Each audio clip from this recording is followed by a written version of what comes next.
creation through bomb and form. The greatest to ever do it like Kareem in the form. Or Dame at the buzzer, Skip at the rucker. 96 Bulls, the GOAT, there's no other.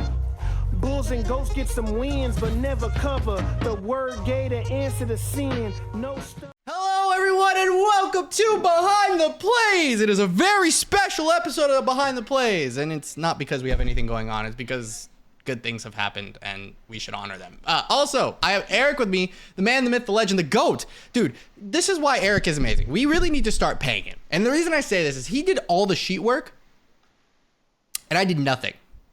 I'm just here. I had an idea, and Eric said, run it, and now we're here. That's kind of happened with a lot of things now that I think about it, actually. Especially with us. I can tell you that much. Like, my favorite one of all time is the Mexico City Diablos project. Dude, that project was so much fun, and I know. I wish I had the mental to do it again. I wish I could have been there more often for it, but like, even with you said, like, I think I want to put the backyard football kids into Madden. I'm like, bet. Let me crunch some numbers. This man straight up took God knows how long and made an entire spreadsheet with every kid's stats. And then we imported them, and he sat me and called for like an hour as we created every single character. Mm-hmm. Crazy. It was nuts. It was fun. Oh, a blast. The first full season I got to complete was a whole freaking game later, unfortunately, but with it we ended up winning that championship. I got to the conference championship, lost to the Bengals, got smacked. And the next year, Keisha Phillips fumble on the kickoff on the kickoff returns for a touchdown. Crazy. The second Super Bowl to ever go to overtime, and it's over like that. That was pretty cool. Score wins the game. That is all I'm hearing.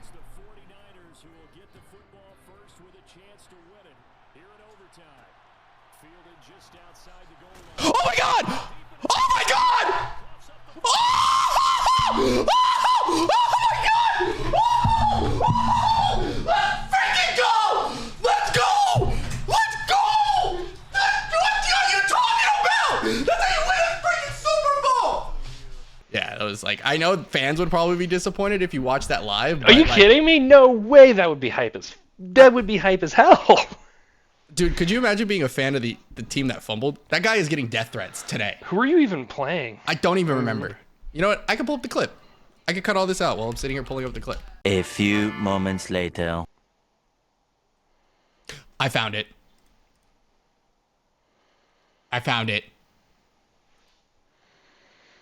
We were playing against the San Francisco 49ers.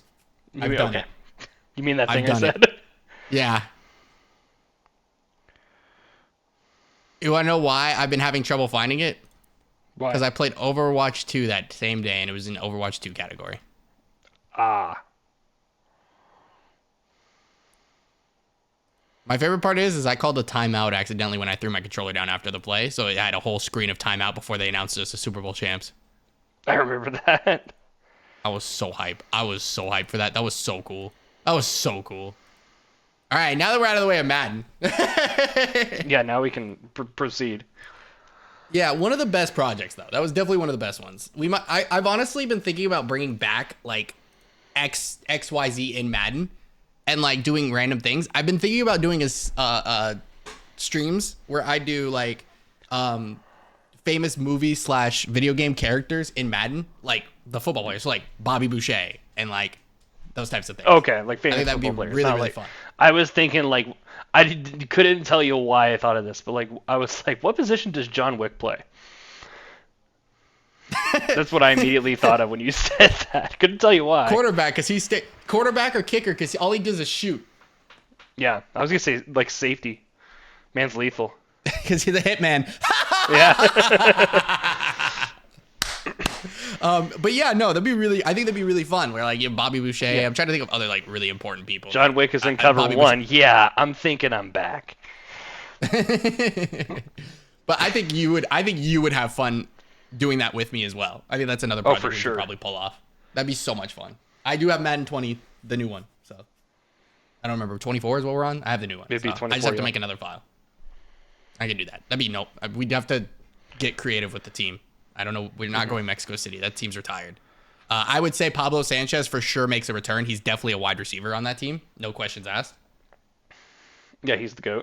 Easy. Yeah, I mean, it's very simple. What even other cities can you move to? We'd have to figure that out. There's a lot. We could do that. We'll have to sit down one day. Maybe go up to Canada. There's a lot of options. Yeah. There you go. Yeah, there you go. That's the right play. There you go. Okay, let's pull it. We definitely do that. All right, well, football, man. Football. So, breaking news. This is the more important thing, I think. Deshaun Jackson announced his retirement today. I believe he said he plans on signing with the Eagles on Friday and retire as an Eagle, and will be an honorary captain Sunday at home against the Niners, as well as inducted into the Eagles Hall of Fame. So that's why my Jax jersey is on. That's why I got D-Jax on. He is my favorite Eagle of all time, so this is very very emotional. Hits very close to home for me because I grew up getting to watch and having the pleasure of watching Deshaun Jackson. I mean, miracle at the New Meadowlands. Can never forget that. That's one of the craziest situations ever and comebacks in football, in my humble opinion. So freaking Joe Buck. That's exciting for sure. Flags. Still not in, and now he's in with no flags. Did you see the whole thing that started with Antonio Brown because of this? Again? What's going on with him now? So Antonio Brown had tweeted out, should I retire a Steelers or a Buccaneer? And I guess like Barstool had retweeted it and like put a bunch of stuff out there. So now Antonio Brown has beef with Barstool. Whatever. He tweeted out 3 hours ago. He said, "Tom Brady, I'm sorry. Let's go fishing." See, he's alive. The hamster wheel that lives in his brain started kicking. This is crazy. Listen, I mean, when Antonio Brown dies, which, I'm not saying I hope he dies. I'm saying when he dies, because it's inevitable. He's a human being. We really got to crack down on that dude's brain. I really want to know everything. Found the tweet. He said, no, listen, you didn't even get the best part, okay? He said, should I retire a Steeler or a Tampon Bay Buck fuck? And forgot the C on fuck. So it's just Buck, B-U-C, F-U-C, ... question mark, exclamation point. That's some funny stuff, bro. I mean, that's a riveting question right there. That's some funny stuff, bro. The answer is Steeler, by the way, AB. That's easy. Come on. Oh yeah, no question asked. If we're actually doing that, yeah. Sure. It's mostly on who says yes to you. Correct. Like you got your Super Bowl with the Bucks, but you definitely were a Steeler. So yeah. Also, did you see Jason Kelce they're doing another Christmas album? Travis Kelce's on this one. I did see that. Yeah. Did you see Jordan Davis's clip? I did see Jordan Davis's clip because somebody had tweeted out that somebody had retweeted the clip and just said, "Man, how come everybody on the Eagles," and then in parentheses it put, "except Jalen Hurts got a magical singing voice." And I don't know when. It was literally in the last 48 hours that all this hate on Jalen Hurts came out of nowhere. And it's not even I hate him at football. It's just I hate him as a person. Yeah. I think somebody had said somebody had said this dude ain't got no haters. I'll step up. This is funny. This was one of the funnier tweets. Cowboy fan tweeted this. I think it's hilarious. This is one of the Cowboys fans I actually enjoy interacting with. Believe it or not, he's subjective. He's not completely just a dumbass, and it makes me happy. He said, he quote tweets the Jordan Davis clip, and he goes, "This is bullshit, man. Their QB is good looking and an MVP. Their big boys can fucking sing, and they're the 1 seed. This is straight up bullshit. I hate it here." And then he responded, someone said, "It is pretty awesome, not gonna lie." And then he replies to that and says, "I'm gonna need to find out that Dak can play the piano or Zach Martin can juggle or something at least, LMAO." I'm like, this is great. This is quality content right now. So there's some funny things here. I know I'm talking a lot about the Eagles, and I love the Eagles, but I believe also there's some crazy fun news more about the Eagles. The Eagles are the first team that could clinch a playoff spot this weekend. Did you know Yeah, that? I believe if they beat San Francisco, they at least guarantee a spot. They'll, bare minimum. Not necessarily. They need a little bit of help to clinch it this week. If they beat the Niners this week and then win next week, then they for sure are in. But in order to clinch the playoff spot, for sure, no doubt, will not lose their spot in the playoffs.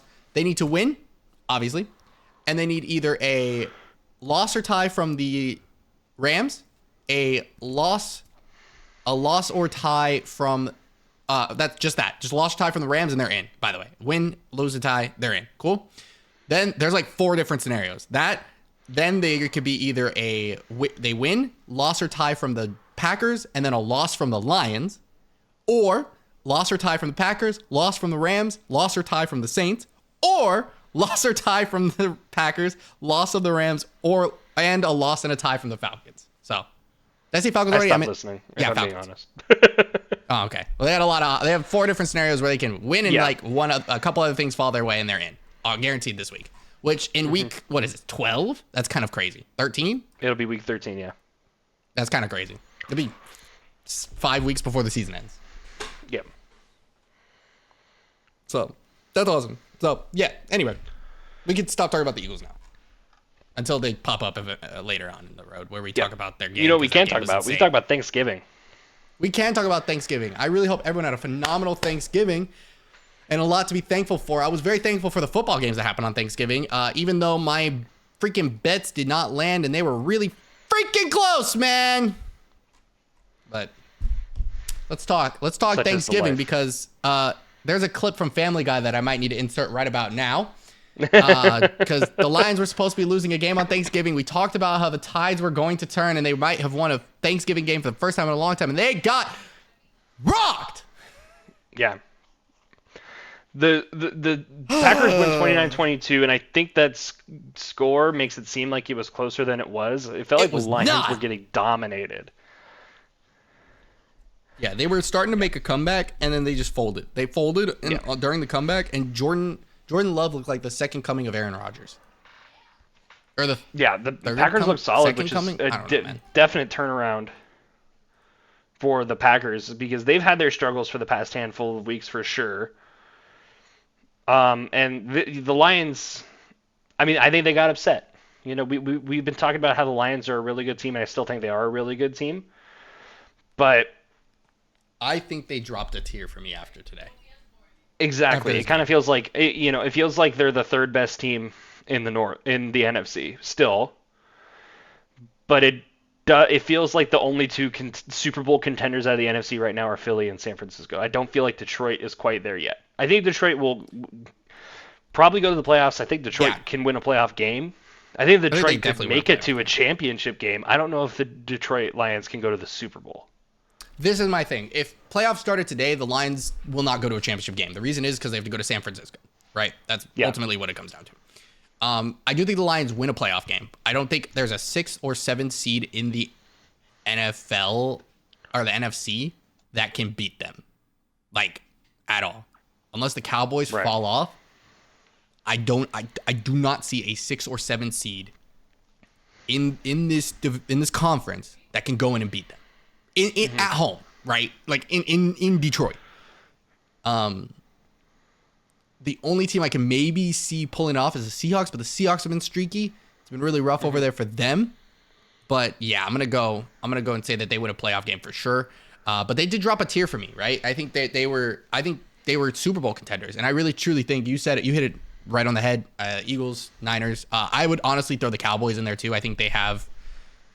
Dak is playing out of his mind this season. I'm not going to sit here and neglect it. I feel like the Lions and the Cowboys are kind of on par, in my opinion. I think the Cowboys are slightly better than the Lions. Mm-hmm. Cowboys would not have allowed what the Packers did to them on Thanksgiving. I'm just saying. I am the biggest Cowboy hater. I will die on this hill. I will let them be. I think they can win. I think that they could go into Philadelphia and beat Philadelphia. Do I think they're going to smoke Philadelphia? No. I think they could. Mm-hmm. I think it's possible. Is it? I obviously would not be fighting for that for obvious reasons, but like, I'd put my money on the Eagles, of course. But like, we definitely kind of dodged a bullet last year and didn't have to play them in Philly because the Giants decided to beat the Vikings. Mm-hmm. it would have been a dogfight. And then the Giants came in, and we were like, cool. If you insist. If you insist. I mean, if the Lions end up getting into the playoffs and lose to like the Seahawks, I will be over the moon. I would love a revenge tour where we beat the Seahawks and we get to beat the Cowboys all in one playoff run. I'll tell you that much. That'd be great. That would imply that the Cowboys beat the Niners, though, which they would be on a high just from that. That's their Super Bowl. Honestly. Dude, could you imagine them beating the Niners and the Eagles in a Super Bowl run? They'd feel great. You know how Cowboys fans would be insufferable that year. It's been... it is so bad. What, 28 years since the Cowboys last won Yeah. a Super Bowl? We probably hear about it for the next 28 years. Yeah. Facts. Even if they The lose. Cowboys did that. I don't even think the Cowboys could lose the Super Bowl. If they beat... if they beat the Eagles in the Philly playoffs and to go to the Niners, Super that'd be Bowl, and San Francisco in the playoffs to go to the Super Bowl, oh, we will never hear That'd the be end of crazy. it. Never. They could They'd have lose to the win both Super Bowl those games on the 70 to road, too. 20, and we never hear the end of it. Yeah, that'd be crazy. But it's all Gucci. So I think it's inevitable we end up running into the Cowboys again. So I'm not really tripping too hard. So we'll see how that goes. Speaking of them, Cowboys Commanders on Thanksgiving. Cowboys smacked up the Commanders 45-10. Cowboys are playing well. The Cowboys Easily. defense is playing well. Yeah, Like- Bland broke a record for most pick sixes in a season. This is his 5th one against the Commanders. And it's week 12. Yeah, I'm saying he has more opportunities. Which is I mean, nuts. he got an opportunity to play because Diggs was hurt early.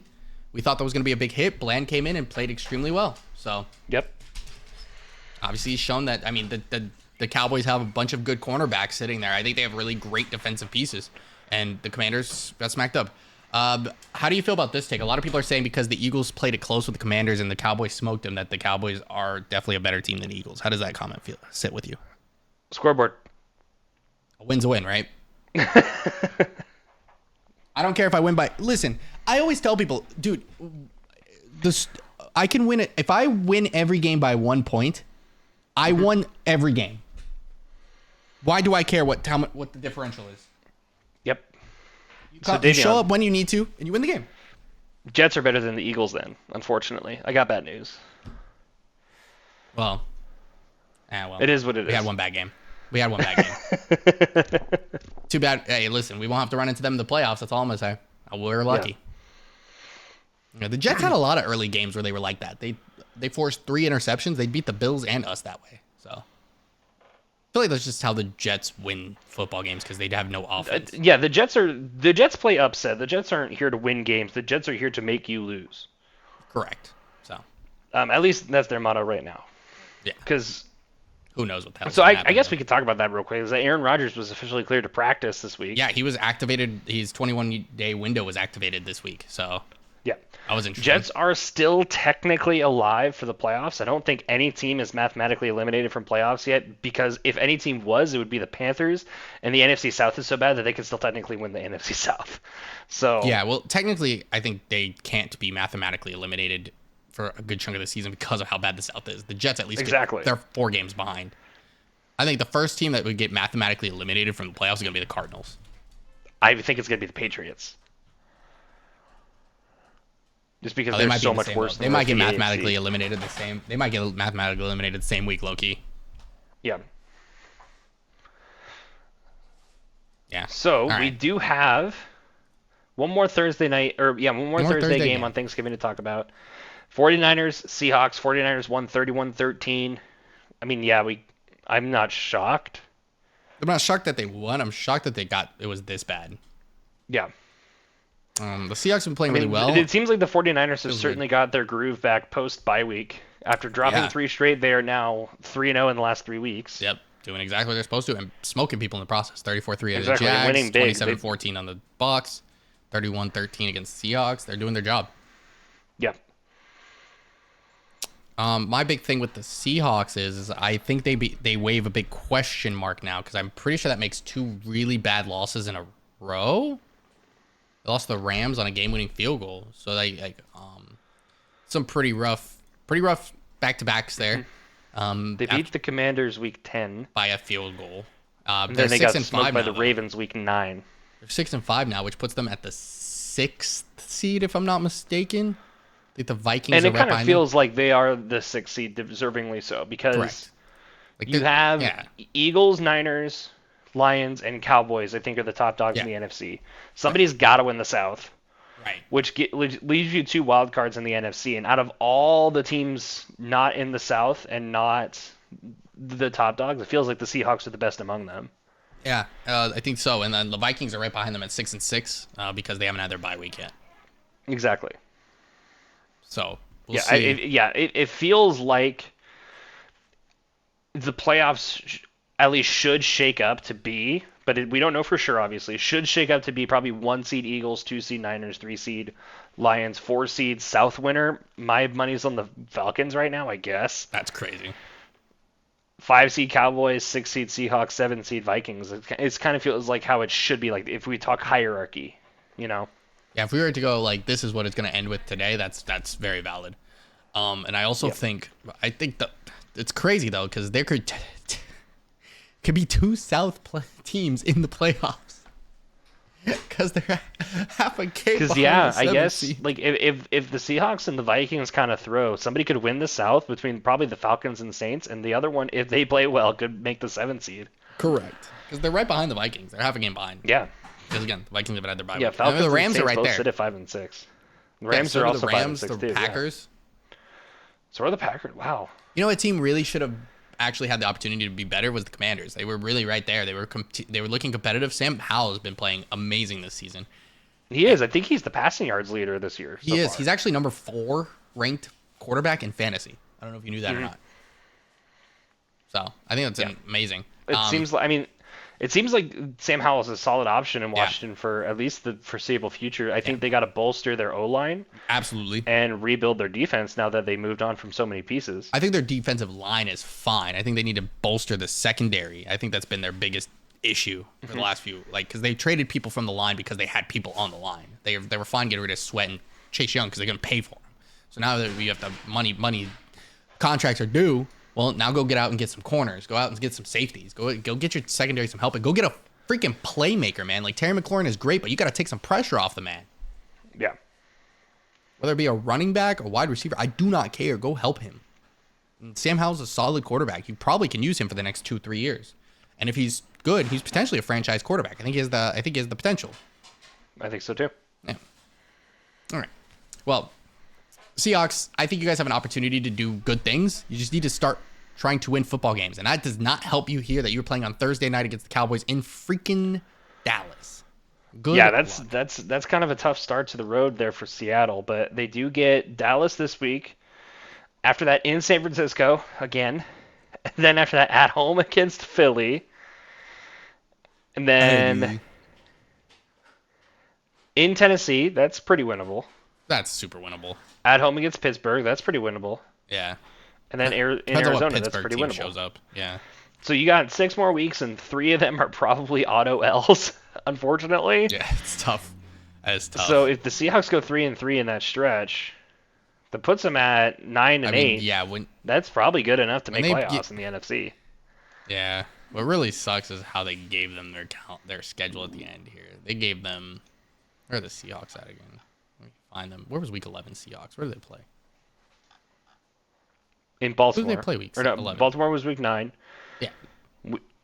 Week 10 was at home against 10 Washington. They played the Commanders. Week 11 they played the Rams. was in LA. LA. Yeah, this end of season schedule is rough. In Baltimore, Commanders were like a toss-up. They won the game. In LA, which is always tough because it's a divisional opponent. And then home against the Niners on Thanksgiving. It's a short week, by the way. Then they got to go and play the Dallas Cowboys on Thursday, which both teams played on Thursday. So it's going to be like a neutral week for them. Then they got to go play the Niners again, but this time in San Francisco. Then they got to go play the Birds at home. Then they got to play. What else do they play? Where's the other game? Then they got to go play the Titans. That's fine. The rest of their season's okay. I think they play the Rams again. Maybe I'm wrong. But that's like so rough for them. They were doing so hot, and that probably is because their schedule was fine. Yeah. The end of the season is Titans, Steelers, Cardinals. So Cardinals. That's the other opponent that they play. So, I mean, those are super winnable their last 3 weeks to help them bolster themselves in the playoffs. But these next 3 weeks are, I mean, not playing basically the best 3 teams in the conference. They're playing the best 3 teams in the conference right now. It's not even like a contest to me. I don't think it's debatable. Cowboys no. are slightly better than the Lions. Yeah.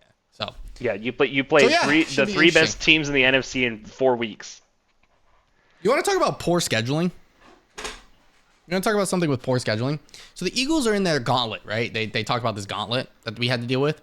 So we played Monday night, right? Off our bye. Not a problem. We got the Chiefs off a bye, is what it is. We also played off a bye, so it was neutral, right? We had one less day of rest than the Bills did. And the Bills are a good football team. We learned that. Then we have to play the Niners this week, and they're coming off a Thursday night game. The following week, we have to play the Cowboys. Coming off the Thursday night game. Coming off a Thursday night game. Why? That's tough. That's messed up, man. That's messed up. They hate us. And then we have to go to Seattle. It's not like we're playing like at home in all these games. We're going to we're home against the Niners. We got to go to Dallas, then go to Seattle. Like, come on, man. And then we get an extra day of rest because we get to play Christmas Day, which is a Monday. So, dude, look at us. The rest of our season. Christmas Day. Broncos play the Patriots on Christmas Eve. Sunday Night Football. Potentially be really happy. And that definitely won't get flexed out for any reason whatsoever. What are you talking about? Patriots with 3 definitely not. with 3 back-to-back-to-back prime time games starting next week. None of those will get flexed out. What are you talking about? Why are the Patriots in so many like Thursday night's probably fine. Monday night versus the Chiefs. Thursday against the Steelers, Monday against the Chiefs, and then Sunday night against the Broncos. Dude, what are the chances Eagles Seahawks gets flexed to Monday night? No, Cowboys Bills would probably be the one. Can they even flex Monday nights? I know they can flex Sunday nights. I don't know. That's a good question. If they can't, they're definitely flexing. If they can't, they're definitely flexing the Christmas Eve game for sure. It'll be Cowboys. Either Cowboys, Dolphins, or Lions, Vikings. One of those is getting flexed to that day. I could see it. Yeah, no way it's any other games. But yeah. Yeah. All right. Anyways, Friday. The Cowboys Lion game just became really important. I just noticed. All right. Yep. Friday. Black Friday game. Amazon Prime Black Friday game. We watched the Jets get their shit rocked again. I mean, not shocking. They started Tim Boyle because they're sick of Zach Wilson shit, and they got rocked because of it. And it is what it is. Dolphins are good. Yep. They're And sticking I with felt Tim like Boyle I saw this no week. difference. Yeah, it felt like the same offense. Jets defense is playing pretty well. 34 points against the Dolphins ain't great, but they've been playing fairly well most of the year. Hmm. Yeah. I mean, the Dolphins have been phenomenal. Obviously, they had a little bit of a rough spell these last few weeks, but they've won, a couple games here and there, doing their best. I mean, they're 8-3, right? Yep, they're right up there with the top boys. Yeah, so they're 8-3 against the Dolphins are 8-3. The 9-3 Ravens are leading the conference. The Jags are 8-3 right with them, along with the Chiefs 8-3. So all those teams are kind of sprinkling around to find positioning for the top seed there, and they're all 3 lost teams. So they're all going to be fighting for those 1-4, trying to get that bye week. Yeah. And also, there's a lot of teams right next to them with the Browns and Steelers. Positive vibes for Jalen Phillips, who tore his Achilles. He's done for the year. Yeah, definitely. So it's about time to have this conversation. When are we going to tear down MetLife Stadium? Soon. Aren't they getting rid of the turf in there because of the Olympics next year? Or the year better. after next? Or something like that? The World Cup. That's what they're changing. They need to really bad. Just put grass in it and put the shield in the middle of the field. We don't need to have the cool interchangeable Jets and Giants logos. Just give us the shield and give us some grass. Yeah. Canada, Mexico, and United States is hosting. Yeah, so they said they were changing because they're going to New York, and one of the games is in MetLife. So they're changing to grass because of the FIFA World Cup regulations. Yeah.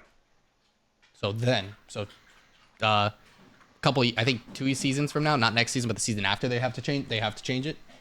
Mm-hmm.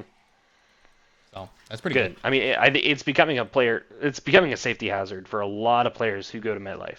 Agreed. And because there's two teams in MetLife, there is a lot of teams in MetLife on a given week.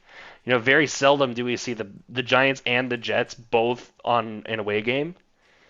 Right. So somebody's usually in MetLife. Exactly. And that's Every tough. week there's a game there. Exactly. Exactly, yeah. Yeah, I think it's time. It's been really bad. The injuries keep piling up. Players keep complaining about it. We got to figure something out. Yeah. It can't be this ridiculous. All right. Well, that'll take us into Sunday. The Bucks played the Colts in Colts Indianapolis. are the 7 seed. I know. Right now. They look pretty darn good. They do look pretty good. Jonathan Taylor, I believe, has a tear in his thumb. He's out for like for 2-3 the next weeks. 4 weeks.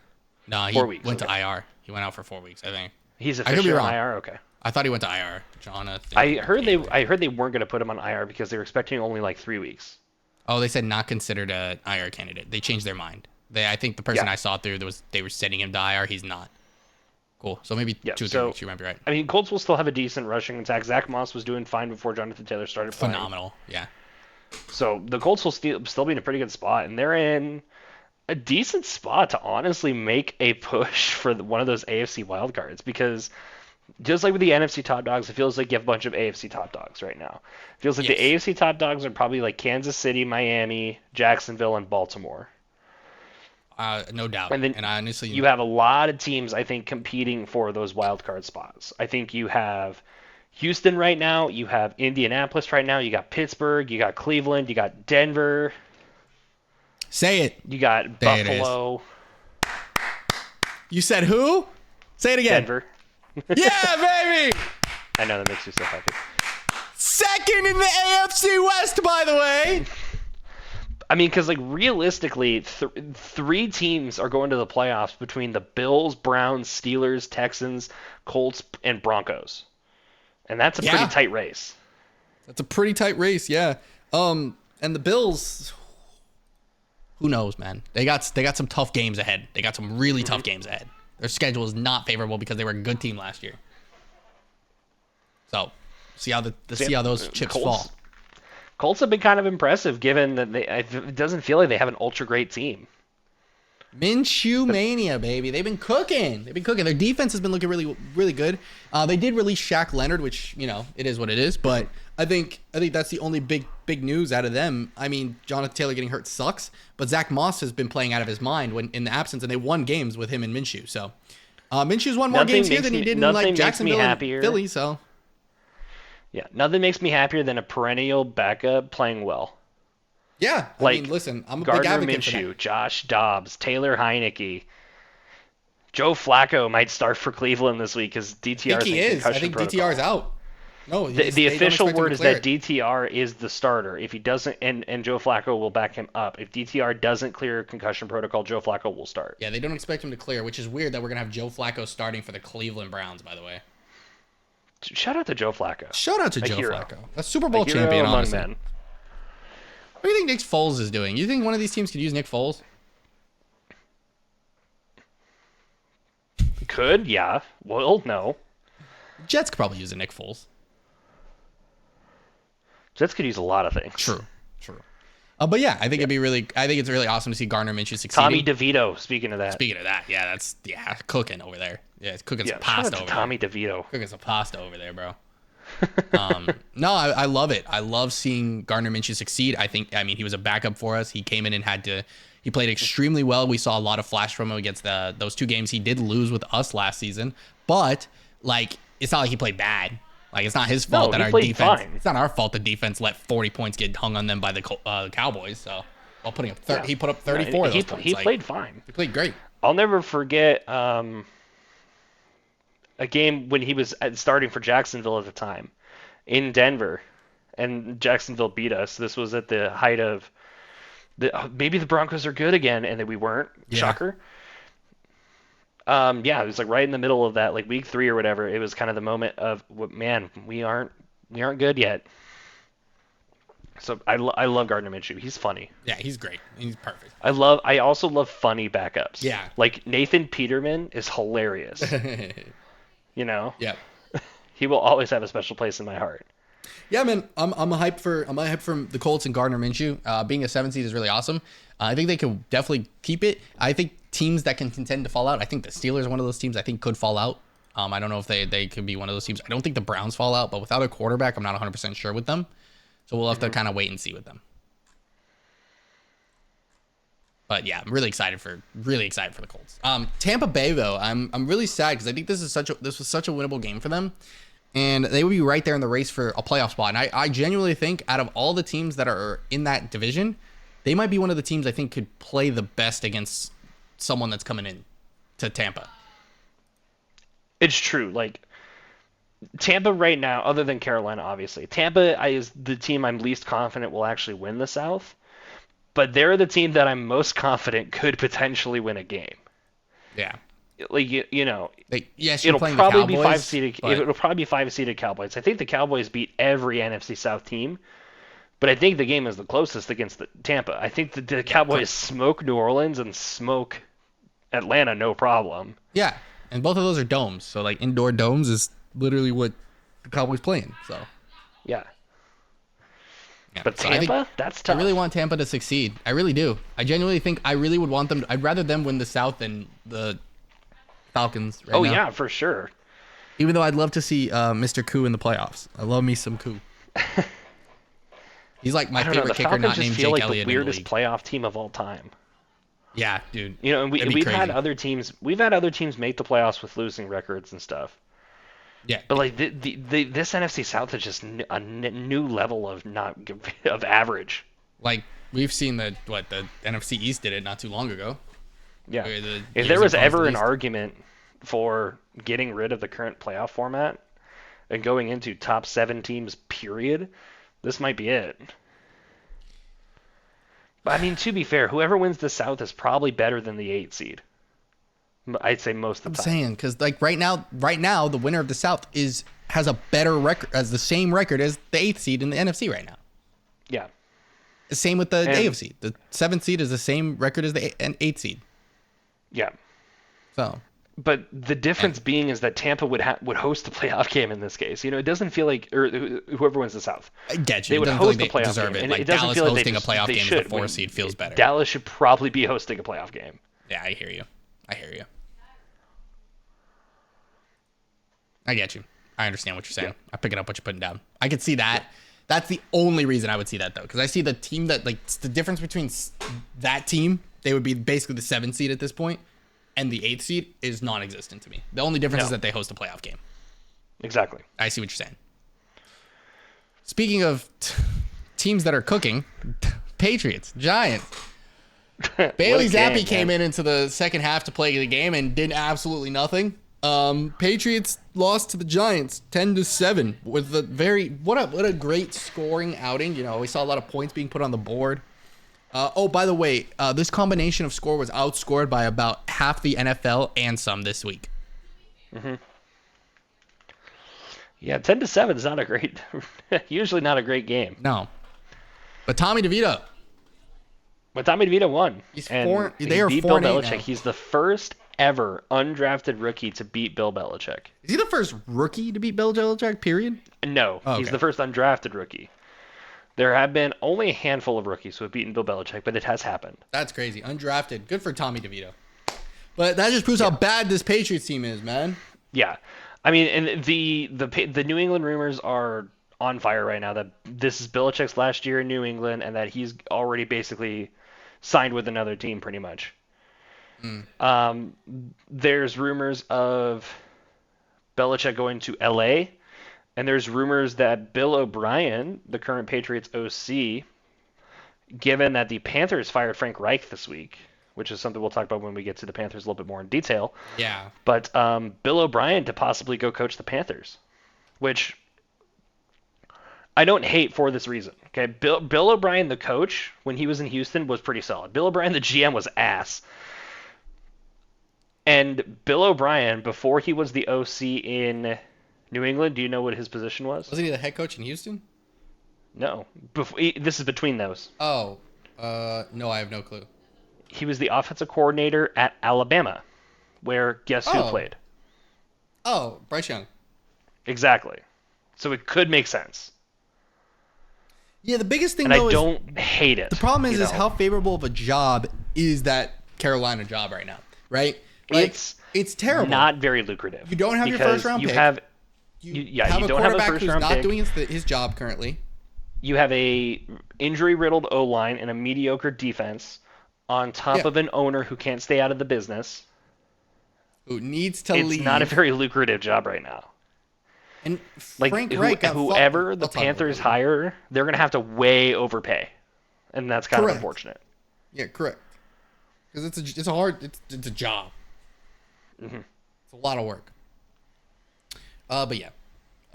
So we'll see what happens with him at the end of the year because they're not making the playoffs, and they have confirmed that they get a losing record, by the way, with their loss this week. But the Giants stay alive, by the way, being 4-8, being a game and a half behind the 7th seed, I believe. I mean, Or the nobody's out of the NFC yet. It's sad. They're Like the 4-8, Panthers are they're, 1-10 and still mathematically in it. Sorry, they're 2 games exactly behind the current 7th seed, which is the Vikings. They're a game and a half behind the Packers, Rams, and Saints, who are all 5 and 6, which are a half a game behind the Vikings. So, Yeah. I mean, they're alive. To be fair, everyone's alive right now. But there's some unlikelies, of course. Yep. But the Giants, I mean, you never know, man. They're 2 in a row. They're going to be on a bye week this week, chilling. They have to play the Eagles twice. They have an opportunity to play the Packers this out of their bye on a Monday night game, which is important because the Packers are right above them at 5 and 6. You win this game, the Packers could very well be 5 and 7 after this game because they play the Chiefs Sunday night. That could be the game to decide who's like the 8 seed right now. Who's the top in the hunt dog. Because if you win that game, you get not only do you get the tiebreaker against them, now you move up, right? Even if everybody else is like goes, let's say they 7 and 6. All right, now you guys are 5 and 8. Well, you guys are 2 games behind them now, and you pass the Packers. That's the Rams winning it. But I mean, the Rams, Vikings, Saints, no way they all win all their games. Just saying. So there's a chance. You guys have a chance to actually move up, especially beating a Packer team who we have no clue, and you get them at home. That's the more important thing. You get them in MetLife. And then right after that, you get the Saints, which is, again, same scenario. Really important NFC game. That if you win that, well, now you're looking at it being 6 and 8, and they're potentially 7 and 7. You're right behind them. You have the tiebreaker over them. So if you tie, there you go. Now, granted, I think you have to beat the Eagles once. Which, let's be real, the Eagles might have shit locked up by week 16 or on week 16. Possibly. And you get them week 18, they might not be wanting to play for stuff, and you get them in MetLife. Because we all know how dangerous MetLife is.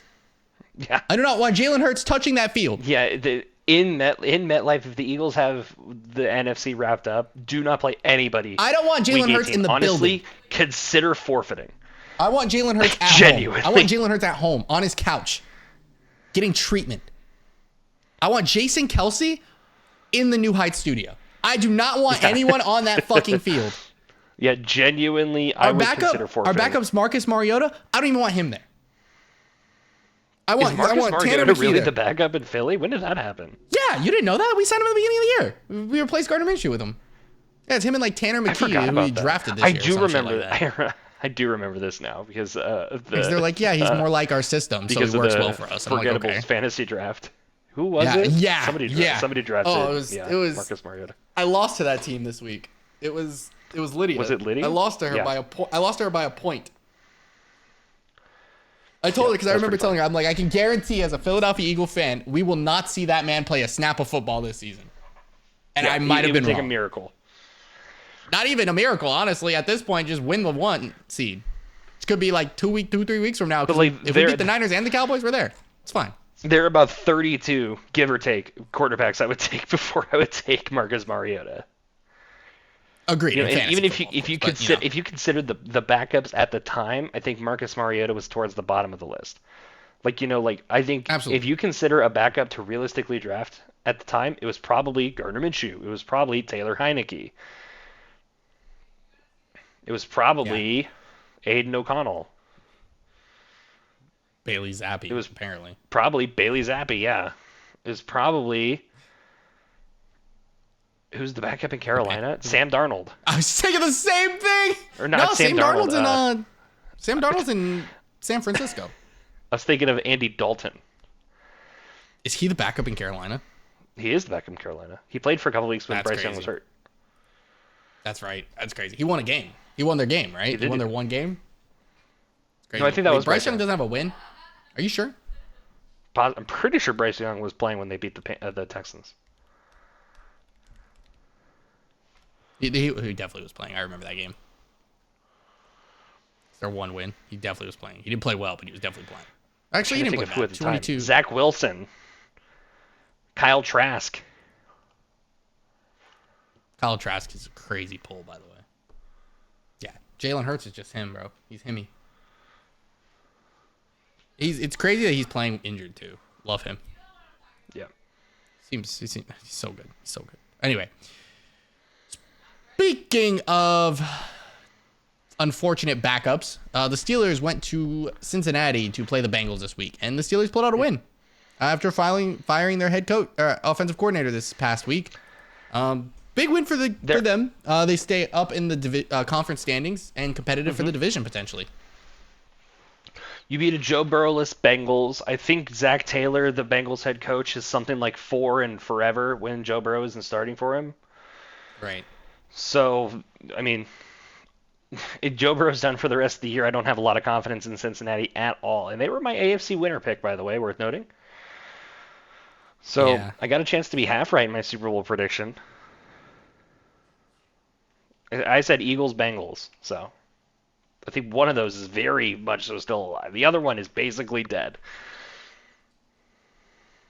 Who did you say? You said Bills-Eagles? What are you talking about? Beginning of the year predictions for the Super Bowl. Let's find out. Davion's schedule. I said Bengals-Eagles. I said Chiefs-Eagles. Chiefs-Eagles. Okay, you said the rematch. I had Okay. Bills, Chiefs, Niners, Eagles in the conference championships. I had Bengals, Chiefs, and Eagles, Niners. Here's a quick look at everything. The Jets win their division. I have the Chiefs, Jets, Bengals, Jags as the division. Oh, I had winners over there. I had the Ravens and the Bengals in the chip because the Bengals beat the Chiefs in the divisional. Yeah, I have Bills, Steelers, Ravens squeaking in. I had the Dolphins missing playoffs, and obviously the Jets died. So, and the Bills aren't playing. That's right, because I had the Jaguars at the 1 seed. I did have the Texans being the worst team in this conference, which, boy, was that a mistake. I don't think it was a mistake. I think it was pretty realistic to assume they needed another year of seasoning. And to be fair, I think they don't. But they're not a great team. They're a good team. You know? Yeah. They're not the worst team in the conference anymore, for sure.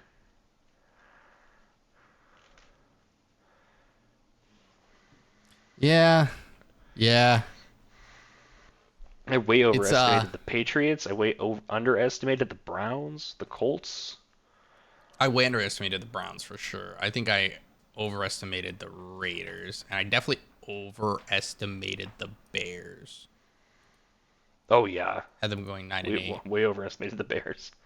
Way underestimated the Bucks. Honestly, I way overestimated the Panthers. Panthers too, yeah. I said the To be Cowboys fair, were my going Cardinals 8 and predictions 9. almost spot on. I'd have them going 12 To be fair, 5 they still can. seeds. They technically can still do that. I think they're going to win 4 more games, honestly. I think 12-5 might have been the most realistic thing I could have given them. That's crazy. 4-5 their last. Yeah, they could definitely do that easily. Yep. Anyways, Panthers Titans. Titans win 17-10.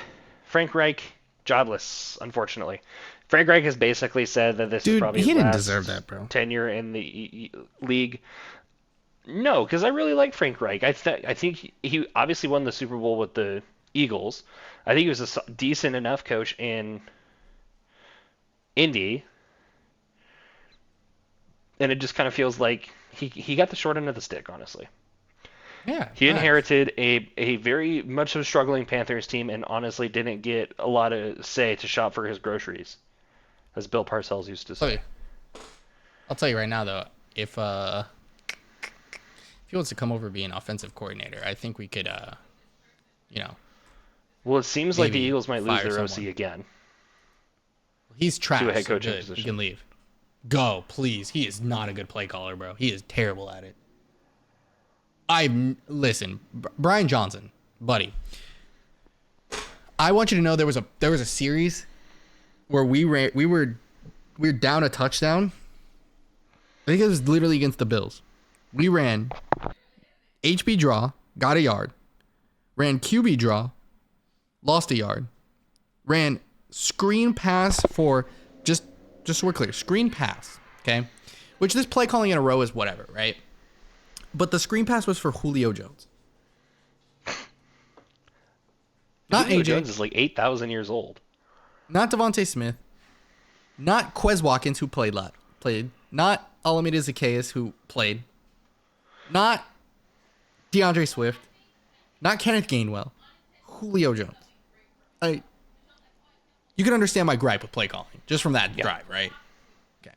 However, we've been complaining about QB power, and we'll get to that later. But yeah, he's run a lot of keys, like QB power a lot this season, and Jalen Hurts has been playing on a bum knee, so it's like just sit in the pocket, throw the ball, bro. He's been good at that this season. Just let him do it. Use AJ Brown, use Devontae Smith. They're pretty good football players, believe it or not. Anyway, yeah, I'd appreciate Frey Greg. I'll tell you that much. I'll say that. But if we lose another play caller, it's going to suck. But if anybody can adjust, it's the Eagles because they've been doing a good job at, especially Jalen Hurts, who hasn't had like the same. I think this same play caller for the first time was, what's his face? Was it Frank Reich?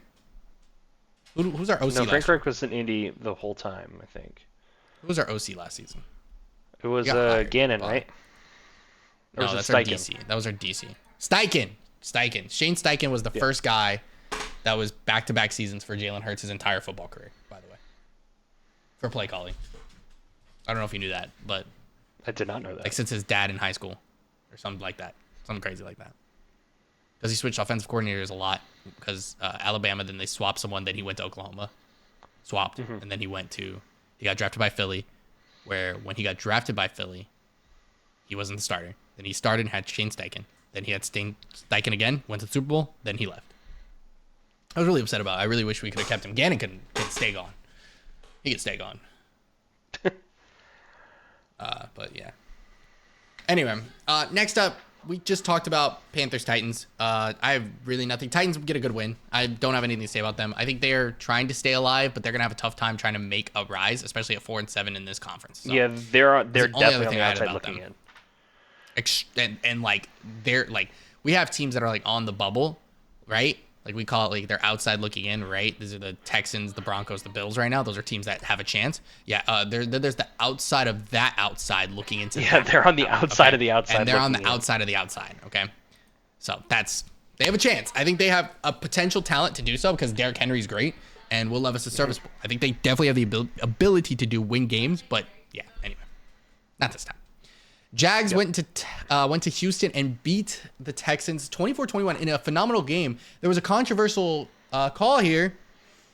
They got Tank Dell on a illegal shift on his big 60-something yard gain. Did you see that? I did see that. How did you feel about that? It probably should have been called, Okay. realistically, but Okay. I'm not sure because something I've noticed is Tyreek Hill does that a lot, but I think what they were calling wasn't really necessarily the Tank Dell's shift was illegal. Like it was an okay shift. It was someone wasn't set before he shifted, correct? right. Okay, so that's what it was. So that's why the call was made. Cool. That's honestly what it was. But Texans play really well against Jacksonville, which told me a lot about the Texans. I'll tell you that much.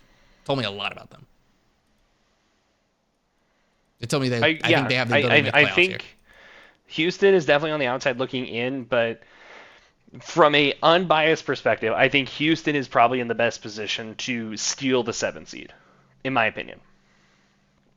Because it feels like the division winners for the most part are set-ish And then you got the 3 wild cards that we've been talking about. In my opinion, it feels like Houston is, of all the teams that are either in the wild card or almost in the wild card, I honestly like Houston the best. I think they're better than Pittsburgh. I think they're better than Cleveland. I think they're better than Buffalo. I'm not going to commit to the other sentence I'm about to say for obvious reasons. I respect that. I was thinking if you, I was waiting to see if you would say it or not. I'm thinking it. I'm not going to say it out loud. Let's just put it that way. Okay. Fair enough. Fair. I think they're better than, who am I forgetting? Indy. That's it. Yeah. That's everybody. It feels like of all the wild card or almost wild card teams, I think Houston's the best one. Honestly, you know what teams I really want to see make the wild card in this scenario?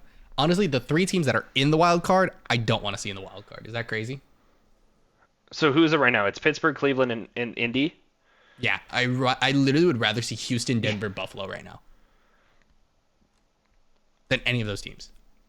Houston and Denver for sure. For me, right, this is why, okay? Let's just say season ends today, Baltimore gets the 1 seed, right? The Chiefs have to play the 7 seed. If that 7 seed was Buffalo instead of Indy, do you know how hype that game would be? Actually. Okay, that's fair. Right? Okay, even if that there. 7 seed even if is it's Denver too. Denver or even Houston, how much fun would that be? Any of those are better.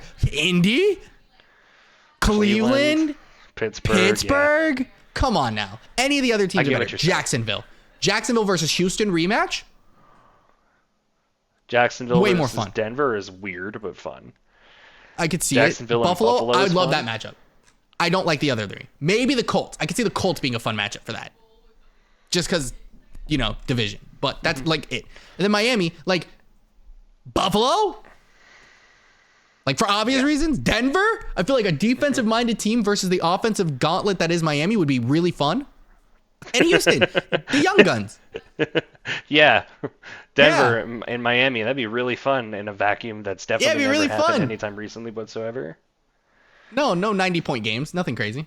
Yeah. Listen, if I had to pick, like, my ideal playoffs, right? My ideal playoffs. I don't think Buffalo's in it. They're a little too inconsistent for me. I think I would take Houston and Denver and Cleveland.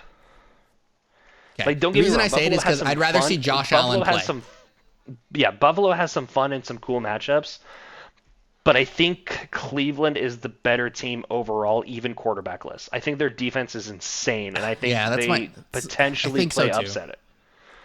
I think if I agree with you. I'd rather see Pittsburgh before I see Cleveland. For the same reasons. Yeah. Just so we're clear. I think their coaching is also better. In Pittsburgh, I would agree. Correct. Yeah, I think Pittsburgh. I'd rather see Pittsburgh. Listen. I don't care who makes it at the end of the day. I do want to see the Denver Broncos get in because it would make us really happy to both have something to cheer for the first week of playoffs. It's true. I'm going to be sitting on the couch at home. I'm going to be cheering for the Cowboys' demise, and then I get to cheer for the Broncos winning a game, maybe. Listen, but it'd be really fun to see that. I've said this to friends in real life. I'm like, my philosophy has always been, I like the Broncos and I hate the Raiders, and I don't really care about the other 30. But among those 30, there are teams that I like and teams that I like less. Right. And, you're my friend, Davion, so yes, I want the Eagles to succeed. That's how I feel about the Broncos. If the Broncos don't succeed, I want the Eagles to succeed. Especially since we play each other once every 4 years or the Super Bowl. Yeah. Which, dude, I'm telling you. I don't think is impossible. It'll happen eventually. It's going to happen one day. It has to happen one day. Dude, I'm telling you, it's going to happen, and we're going to be like 85 years old. And we're going to be like, I'm going to literally be calling you from the the retirement home. And I'm going to be like, it's time. We're sneaking out. Talking about? We're sneaking out of the retirement home. Jalen Hurts Jr. Jalen Hurts the 4th. Yeah. Jalen Hurts the 4th throws the ball up to Russell Wilson's Peyton Manning's great grandson. Something like that. Yeah. That'd be the matchup of the century, honestly. And before it's like Donovan McNabb's like grandchild versus Peyton Manning's grandkid, and we're just like, there's just no way this is happening in real life. All right, moving on. Falcons pick up a big divisional win against the Saints, taking over the South. Is huge, Davion. This is a huge game. Wait, you have any idea how big this is? Wait. This is important. This is so important. The curse. It's We picked broken! the Falcons, and the Falcons And they won! We're free. We're free. We Dobby did is free. it. We did it. We Master beat the got Falcons Dobby a curse. win. It's so important. We beat Finally! the Falcons curse. Dude, they almost have a winning record, man. I'm gonna cry. I'm so proud of the Falcons. We've come a long Last way. time I saw the Falcons, they were smoking a Super Bowl lead. Yeah. Oh, my last fun memory about the Falcons is beating them in the playoffs when we won the Super Bowl. Because that would have been Julio right Jones after, yeah. dropped a pass. I remember, wasn't the season opener Eagles and Yes. Falcons? That was the That season year? opener for after we won the Super Bowl. Correct. Where were we? And it was the I know, exact same I know ending. I remember I was at home. Yep. No, we were at the hotel when I was working football on an away trip. Ah, you were still. Yeah, I was in Vegas still. So I remember So then- cheering for the game with my family. I was like, What year would that have been? it would have been the It year was after we won. after It the was Eagles 2018. won the Super Bowl, right? 2018. 2018. season 2018. opener. Yeah. So then we would have been in Northwestern. We would have been in Chicago. Well, weirdly enough, actually. That's wild, actually. Yeah, and that would make sense because normally we wouldn't get to the place on a Friday, but if it was like a decently long distance, we would go on Thursday and then like practice at like a local high school on a Friday. Interesting. And I remember doing that because we went to Chicago because that's kind of a long trip from Reno. Sounds about right. We only did it a couple times. Me personally, I only did it in Chicago. I think the year after we went and played Vanderbilt's, we did it in Nashville. I want to say we did it. Oh, we did it in beautiful Toledo, Ohio. Which honestly was actually a pretty cool town. I like Toledo, Ohio. There was this pie shop like somewhere, I couldn't even tell you where or what it was called, but we we went there for dinner on the Thursday night we got there. And we all kind of looked at each other like, we're coming here again tomorrow, right? And we straight up did that. We went to dinner at the same place twice in a row. It was that crazy good. Love that. Yeah, season opener 2018 was Eagles Falcons. We beat them 18-12. Yep, I remember getting to Chicago, unloading. We had like two of the big ballrooms there, so I remember unloading a bunch of our equipment into the ballroom and peeking on the TVs in the lobby and checking the score every time we walked by. That was Nick Foles That was Nick Foles. He threw starting a pick. because Carson Wentz wasn't fully back yet. Yeah, he threw a pick. And Matt Ryan threw a pick. Julio Jones had 169 receiving yards on our heads. I remember it. Yeah, that's crazy. So good for the Falcons. Bad for the Saints. Saints look terrible. I'm not gonna lie to you. They did not look good at all. And it's weird because I think they should be way better than they are. I agree. They should be, but they aren't. Yeah, it's weird. It's very strange. They're the most shoulda coulda woulda team in the NFL right now. It feels Correct. like the Saints the Saints I think on paper are like a top 5 team in the NFC. On paper. I'm If we're inclined looking to agree. like if we put this into like a Madden simulator, right? I remember there was a year with Baker that the Browns were so good that like if you put him into a Madden simulator, they had like an extremely high chance of going to the Super Bowl. Yeah, Because their just defense Madden was crazy stats, too. right? I remember seeing a lot of The Saints always win the like division. by the Madden way, and simulations that every always time the had the Saints do Browns and the simulation. Cowboys. Yeah, every time you And do a it's always just simulation kinda of like, this yeah, season, right. the Eagles are always a wild card. The Cowboys always win the division. Just want to throw that out there. And then the Saints win the division every time. The only team that competes usually is the Falcons because Desmond Ridder is amazing in Madden because he's a rookie. Wild. Yep. And Jesse Bates is on their team, who I love Jesse Bates. He got a pick 6 in this game, by the way. Love Jesse Bates. All right. Okay. Anyways, Moving right on. that takes us over to Rams Cardinals. Rams win 37-14. This is kind of a big win for the Rams. Yeah, they smoked them. They showed them what's up. That Cardinals defense, man, needs some work. That entire roster needs some work. Literally, I Yeah. genuinely think they talk about quarterback all the time, and I'm like, I think Kyler is great. He is fine for this team. They need to do. I think he's anything solid. else. Yeah. It's.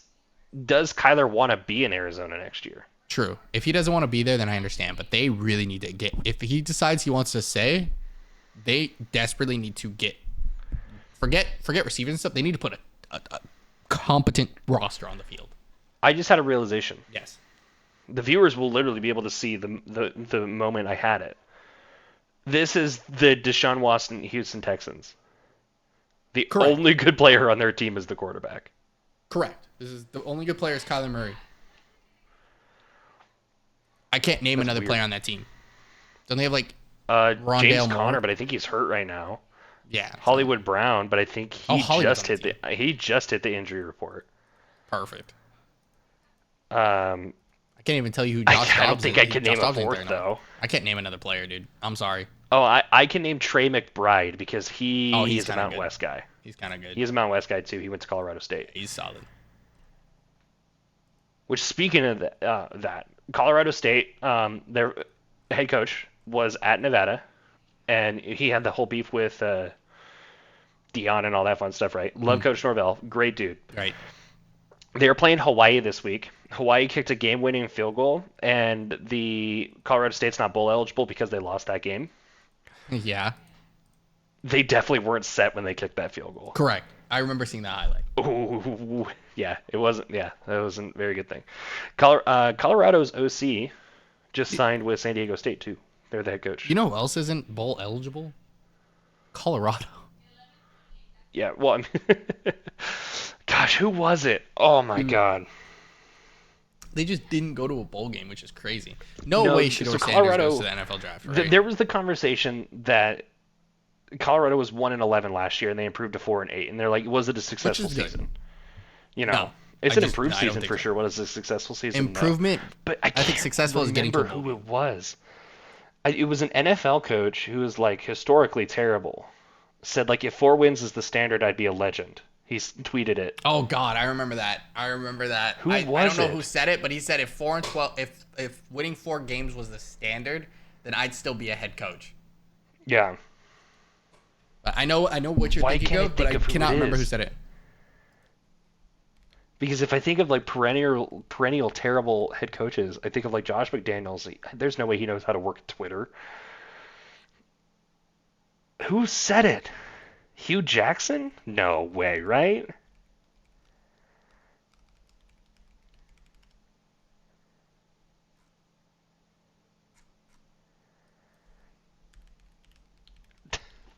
This is gonna bug me.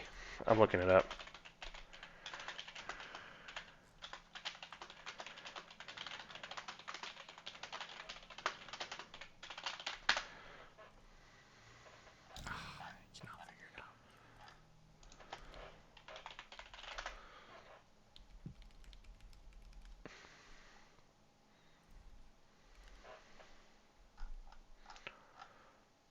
Jay Gruden.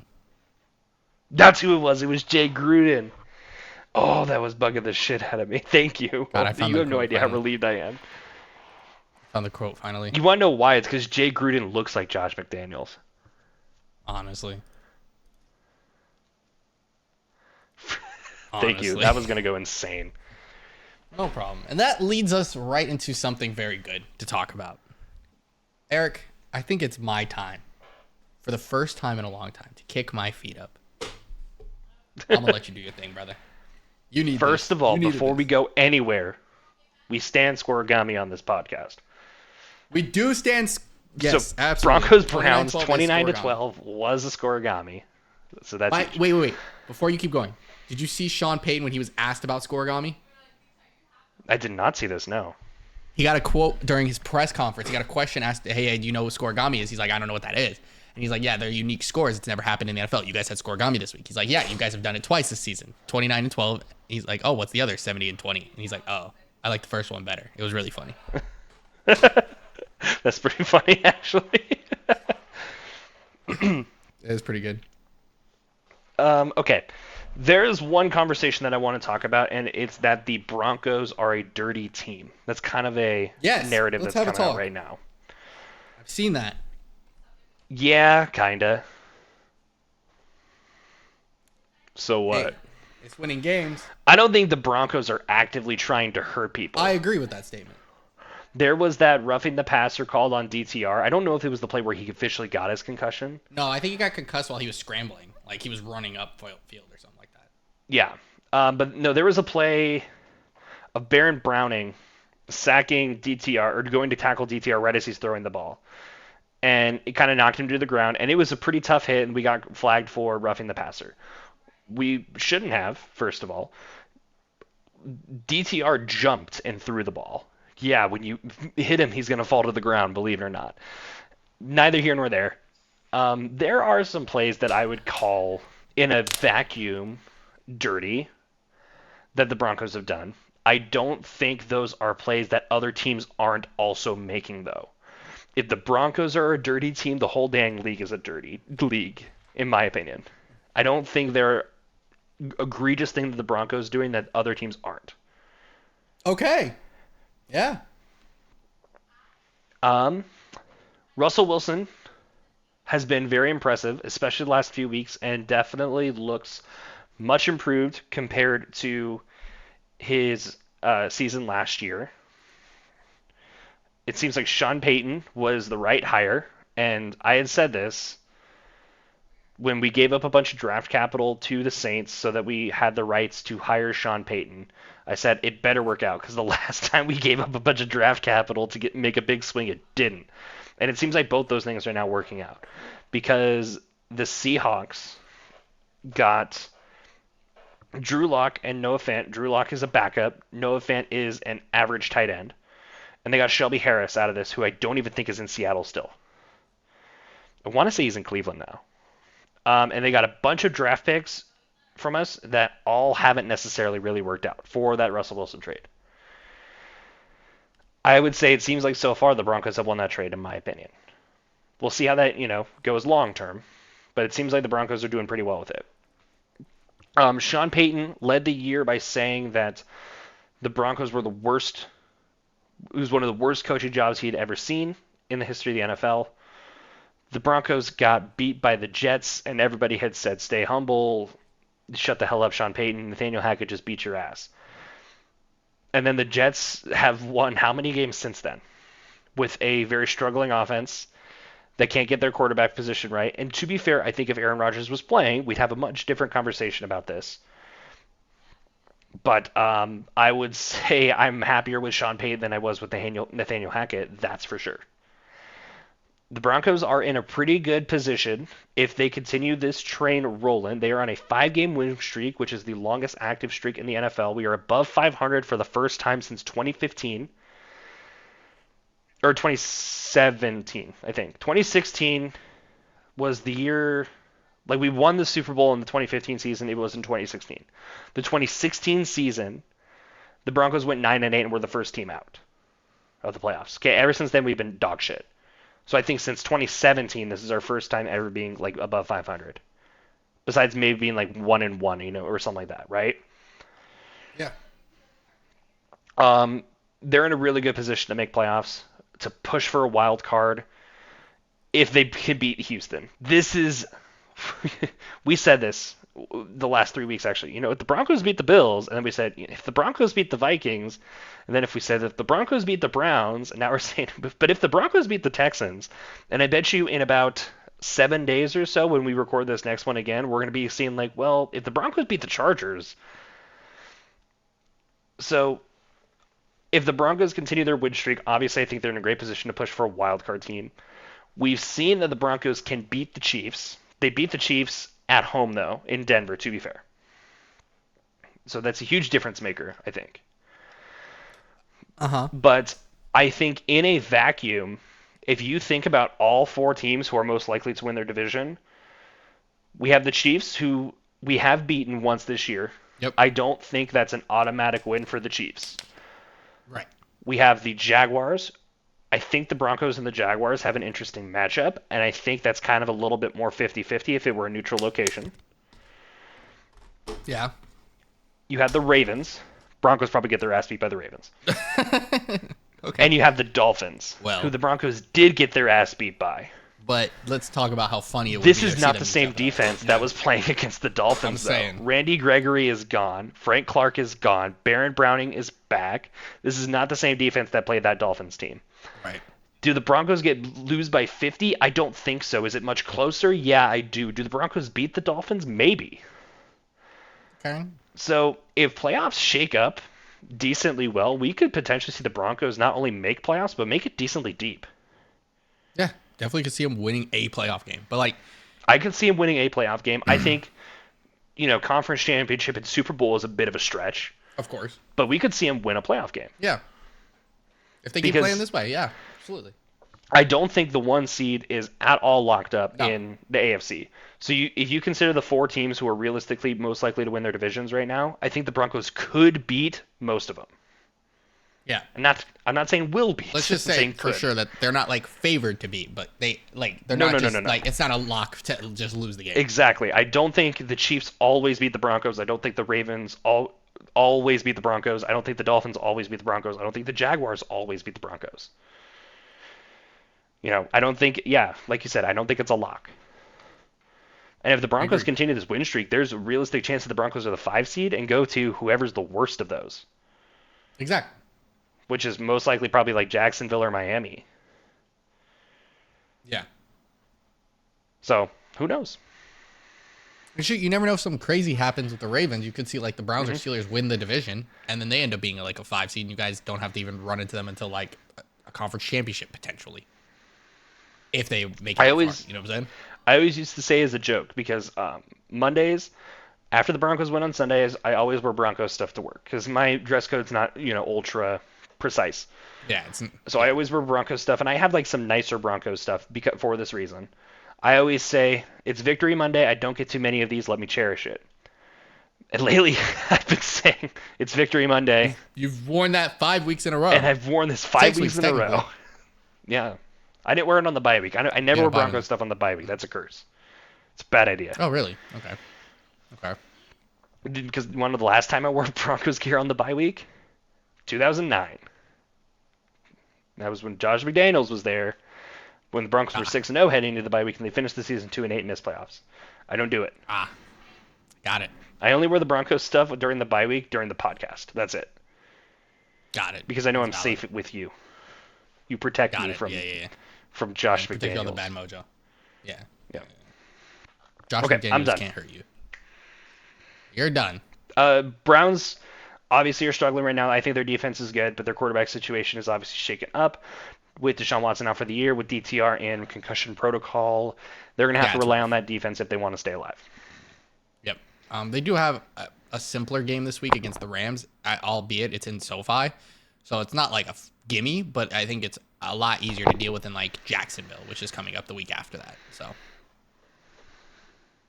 yeah. Okay, your turn. Shout out to the Broncos, man. Broncos are on the longest winning streak currently in the NFL.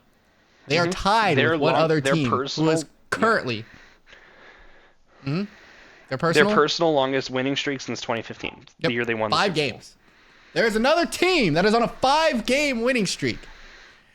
And that just so happens to be the Philadelphia Eagles, who also somehow magically both our teams are on NFL high win streaks at the same time. It's kind of crazy, by the way. I think we're good luck. It has to be us. Definitely not the players playing the football games. Yeah. The Bills It's travel to Philadelphia. Two dudes making this podcast that for like a very small population of people. We're the reason the Broncos and the Eagles are good. We're the reason. The Bills traveled to Philadelphia to play the Eagles in a very rainy game. As you know, I stream every game. I watch them all every time, as long as I'm not in Greece or doing something important. So I did stream this game from beginning to end. This game was amazing. Overtime thriller. Eagles wins 37-34. The biggest things coming out of this game, Eric, I want to ask your opinion. Do you feel that the Eagles are getting very light whistles? Or do you not know? Elaborate. They have been saying that the Eagles have been getting a lot of help from the boys in black and white. Have you seen any of the clips? I've Maybe just seen 'cause the I'm on Eagles clips, Twitter? yes. Did you see the Hassan Reddick horse collar thing? Davion, I'm on your Twitter. That's valid. Have you seen the Hassan Reddick? So yes, I'm on Eagles Twitter. Seen the Hassan Reddick Whether I like it or not. horse collar no call? That should have been called. Okay. Okay. I will admit that one. So I agree, right? And I said this in the Cowboys game. There were calls that were not called, should have been called. I'll say this again. There were calls in this game that should have been called that were not called. However, I'm pretty sure when the Eagles lost to the Jets, we were complaining about how the Jets got a bunch of soft calls too. yeah. It happens. You want to know? You want to know the secret, guys? It's not that the NFL helps the Eagles Chiefs, or it helps the Eagles cheat. Excuse me. It's not that the NFL helps the Chiefs cheat. It's not that the NFL hates the Jets. You want to know the secret? The refs That suck. NFL officiating is not very good. Correct. And Sorry. it's a very That's bad the no call. secret. But my issue is that it happens to us too. It happened to us last year. It happened to us earlier this season. Dallas Goedert literally got hurt last year because they did not call a face mask in the game we lost to the Washington Commanders. Just so we're clear, like we know, we are very familiar with lack of calls being made. However, not only did you score a touchdown on that drive, you scored. Like you, it's not like it hurt you. You scored. You were up 17-7 at halftime. 17-7. And you lost. Bills had a lot of opportunities to win this game. Not only did and they have a lot very of opportunities to realistically win this could game, have in another universe. Jalen Carter blocked a field goal. Your kicker missed another field goal. That was the refs, though. Josh Allen did not hook up with Gabe Davis on the potential game-winning touchdown in overtime. Throw a flag. Up. Unnecessary suckiness. Josh Allen can't make his throws. Redo down. Sorry. You know who did make his fucking passes? You know who did make his passes? Jalen Hurts. You know who made the right plays? Jalen Hurts. You know who picked off Josh Allen because it was inevitable that this motherfucker was going to throw an interception? James Bradbury. I thought you were going to say Jalen Hurts again. I don't know why I was expecting that. That would have been really embarrassing. What? That would have been crazy. You know who won the game? Because when the going got tough, they showed the fuck up instead of bitching. The Philadelphia Eagles.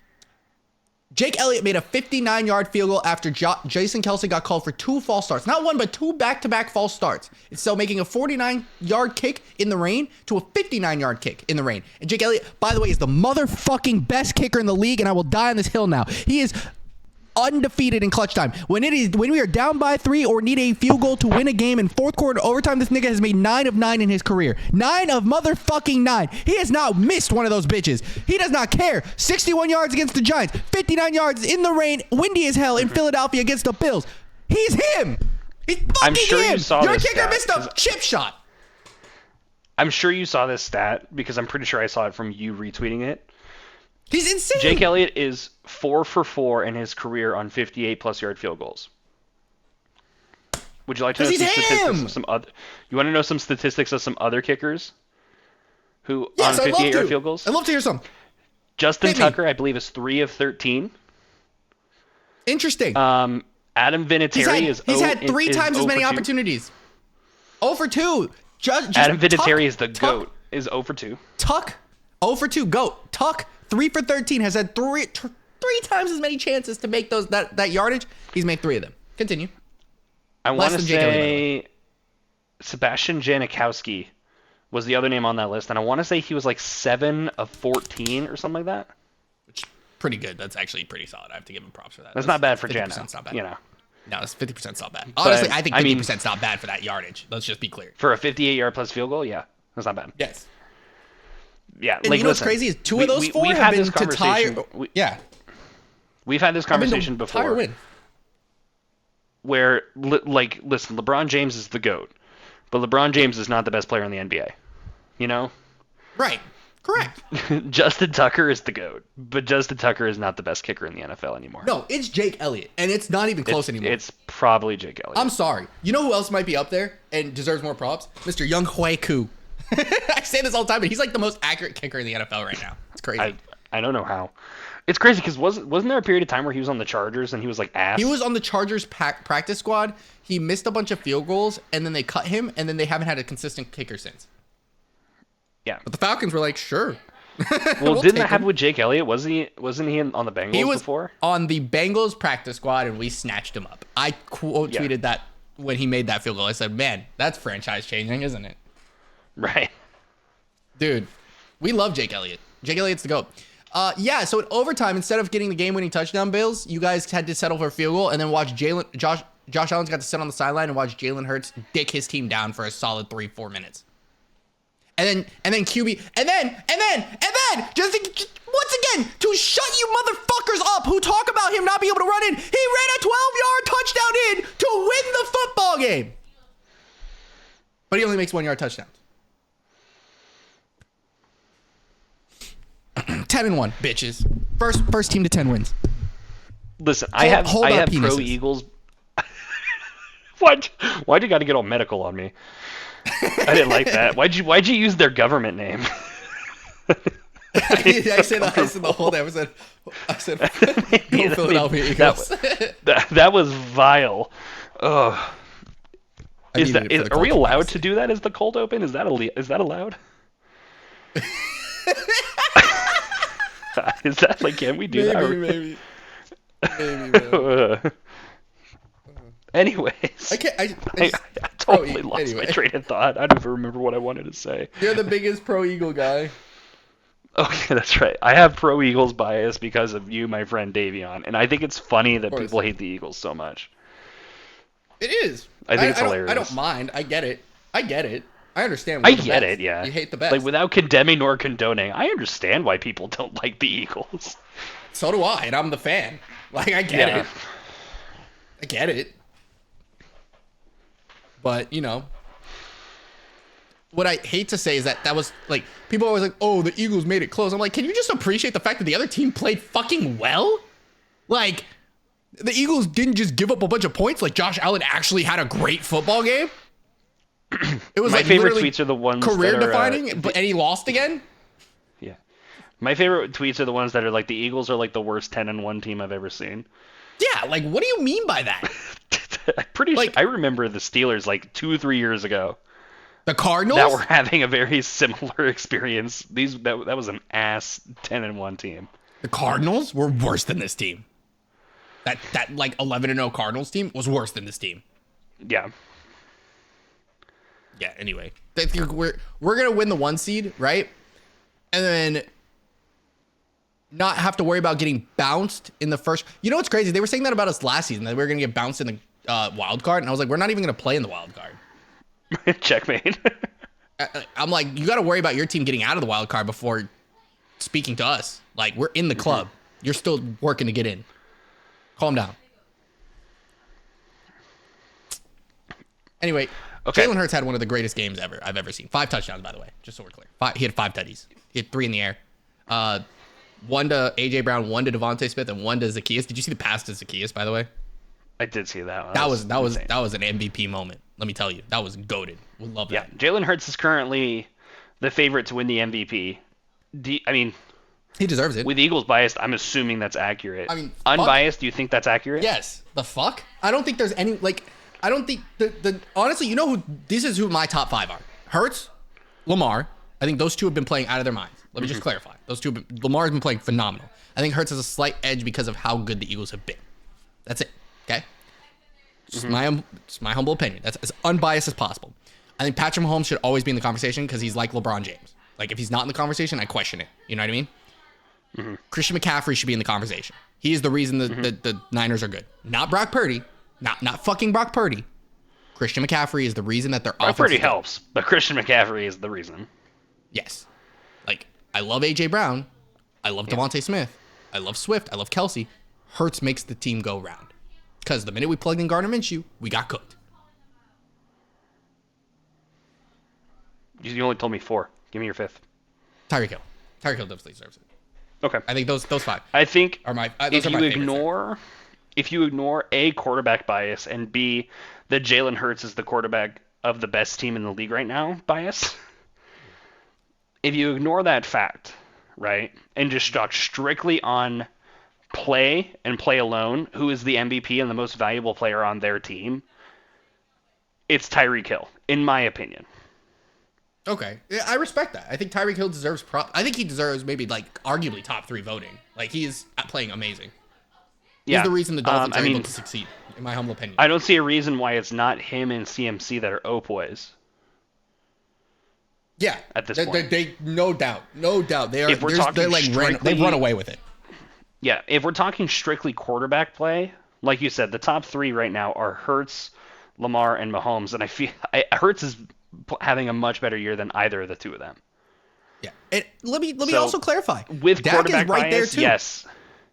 Yeah, with quarterback bias, yes, it's Jalen Hurts right now. I think without quarterback bias, the best player in the league right now is Tyreek Hill, in my opinion. That's okay. That's valid.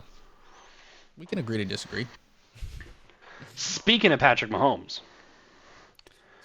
Chiefs. Speaking of Mr. Raiders. Mahomes. Chiefs Raiders, man. I ran the some Raiders looked like they errands were cooking. I ran some errands Sunday afternoon, doing some Christmas shopping and whatnot. Yes, we did talk about I checked the score when I left. It was 14-0. Yeah, they were I cooking. arrived at my destination, and it was no longer 14-0. Yep. That happened fast. Yes, they cooked. I was watching the game, and I kid you not, when I was mid-watching the game, because the Broncos, Browns, Bills, Eagles, Chiefs, Raiders were all going at the same time. Okay, I was watching the game on stream, and I was like, "Oh my god, the Broncos are cooking!" Right? I was so hyped, and then once I saw them cooking, it flipped to the next game. I was like, "Holy shit, the Raiders are cooking!" Can the Broncos be a game behind the Chiefs if this happens?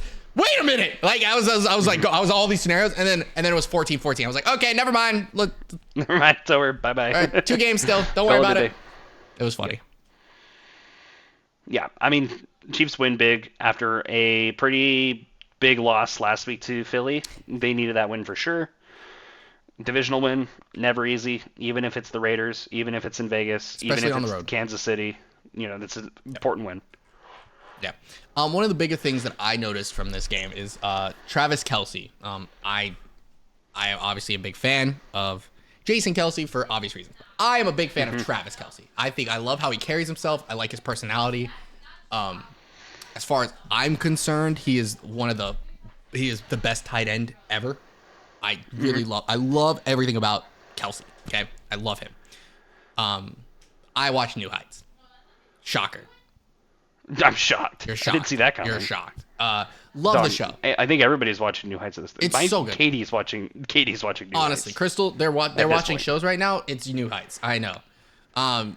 So New Heights is phenomenal. On the podcast after the Eagles lost, after they lost the Eagles, not the Eagles. You get it. Travis Kelce said, "Our issue is that A, we need to close out fourth quarters, and B, I need to hold on to the goddamn ball." Word for fucking word, he said that. That was funny, by the way, how he said it. He's like, I just need to hold on to the damn ball. It was hilarious. I love Kelce.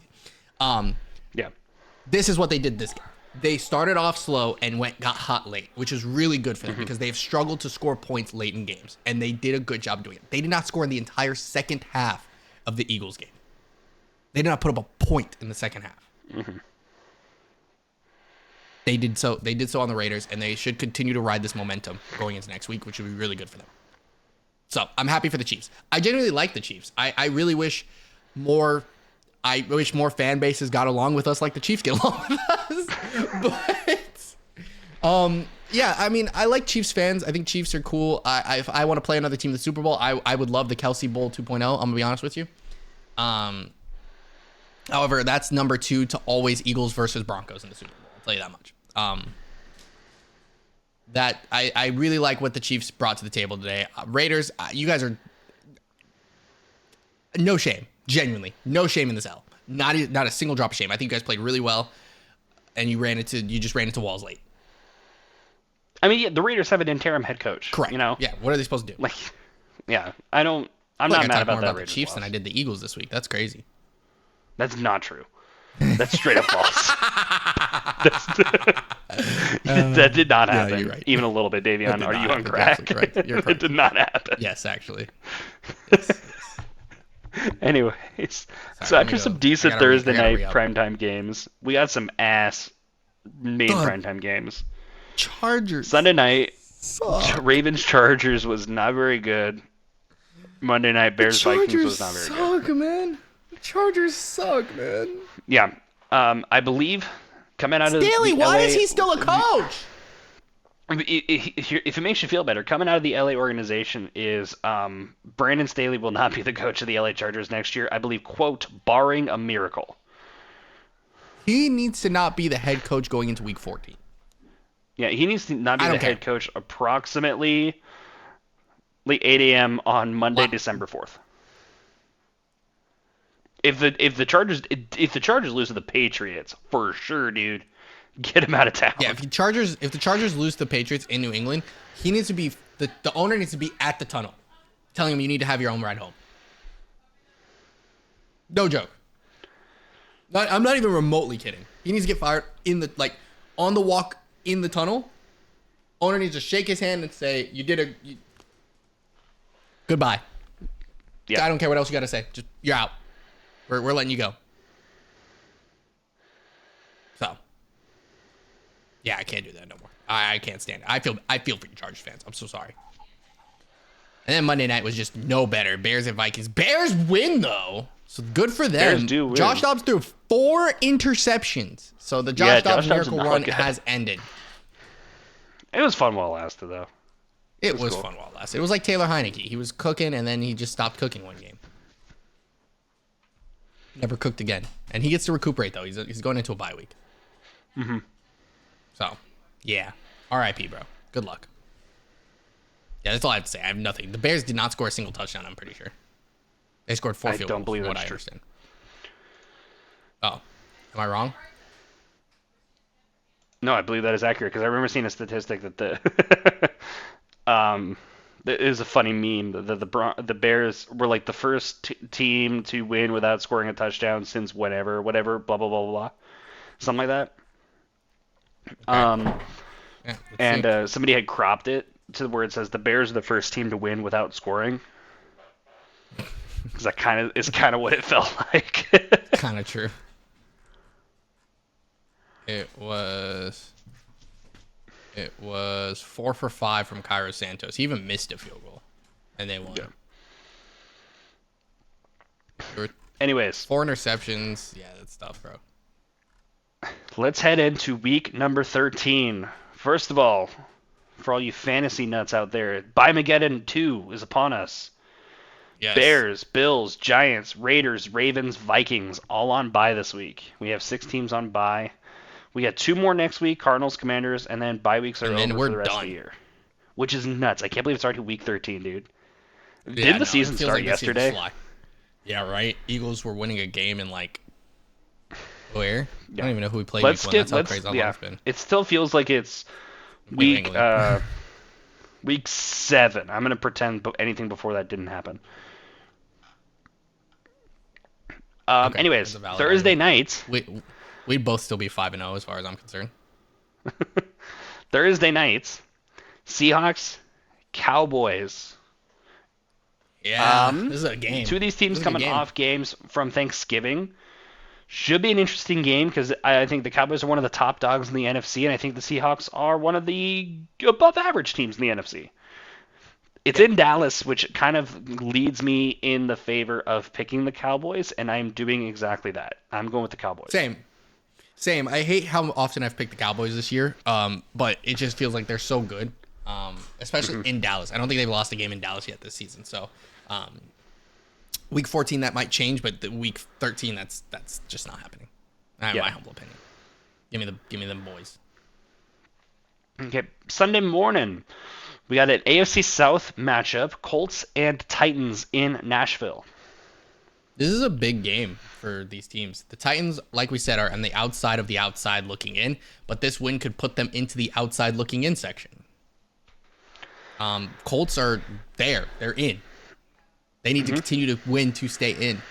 I think the Colts are a little bit better of a team, so I'm going to take the Colts, but I could see Tennessee definitely winning this game.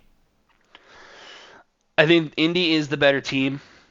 For sure, and I agree. I think they stay hot even without Jonathan Taylor. I think Zach Moss is a serviceable running back for them. I'm gonna go with Indianapolis. I think he's above average. I think he's not just serviceable. That man's had crazy games so far this season. Yeah, it's reasonable. Insane. He's just Jonathan Taylor 2.0. Humbly. Okay, we got Falcons at Jets in MetLife Stadium. The curse is broken, so we're allowed to do whatever we want with the Falcons. Yes. The Jets are in shambles, honestly. It feels like the Jets are in a huge downhill spiral. I'm going to go with Atlanta. I am also taking Atlanta this week. I think the Falcons are a really solid team. Getting to 500 would be awesome for them, and I really want them to do so this week. Okay, we got an NFC South matchup. Oh, go for it. Panthers, Buccaneers in the NFC South in Tampa. Beautiful Raymond James Stadium with the pirate ship and everything. It's so cool. I mean, Panthers fired Frank Reich. Their special teams coordinator, I can't remember his name, is the interim head coach. Yeah, I mean, I don't have a lot of optimism with the Panthers right now. I'm going with Tampa. Yeah, I have nothing to believe in with Carolina. I'm also going to go Tampa, especially since Tampa's at home. Mm-hmm. Okay, take it away, Davion. Your turn. Detroit. Yes, sir. Detroit is traveling to the Bayou, taking on the New Orleans Saints this week. The Saints are coming off a rough L to the Falcons, and I really think they need to win a game. Being at home is awesome, but I think the Lions are coming off a really bad L on Thanksgiving and on a long week, so I think they're going to win this game. So I'm going to take the Detroit Lions to beat up the Saints this week. Ugh. Excuse me. Both these teams are hungry for a win for sure after big losses last week.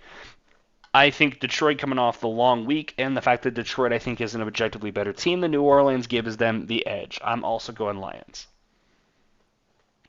We got LA Chargers in Foxborough playing the Patriots. I mean, for the Chargers' sake, they better win this game. Yeah, for Brandon Staley's the Patriots are not good. The Chargers are equally ungood. But it feels like the Chargers are still way better than the Patriots, right? So I'm going with LA skeptically. I'm taking LA. I don't know how the Patriots win this game. Unless I'm not happy about it, but I'm taking LA. Yeah, right? Yeah. Yeah. Mood. Cardinals are traveling to Pittsburgh this week to take on the Steelers. The Steelers are like weird, where I think they can win games because their defense is outstanding and their offense does just enough. However, the Cardinals don't have enough pieces. I'm going to take the Steelers, especially since they're playing in Pittsburgh, to win this game. However, this feels weird. I don't like picking the Pittsburgh Steelers to win so many games this way. It Being 8-4 feels like a does not trap sound game. right to them. 8-4 does not sound right. It feels like a trap game, but I'm also going with Pittsburgh. It does feel like a trap game. This feels like the trap game. Yep. Dolphins are traveling to DC to take on the Commies. I mean, Miami, right? We're taking Miami? There's no question here. Okay. This is not just even making sure. Yeah. Sam Howell, though, I really would appreciate if you have a big game for my fantasy sakes. Thank you. Yeah. Okay. We got Denver in Houston.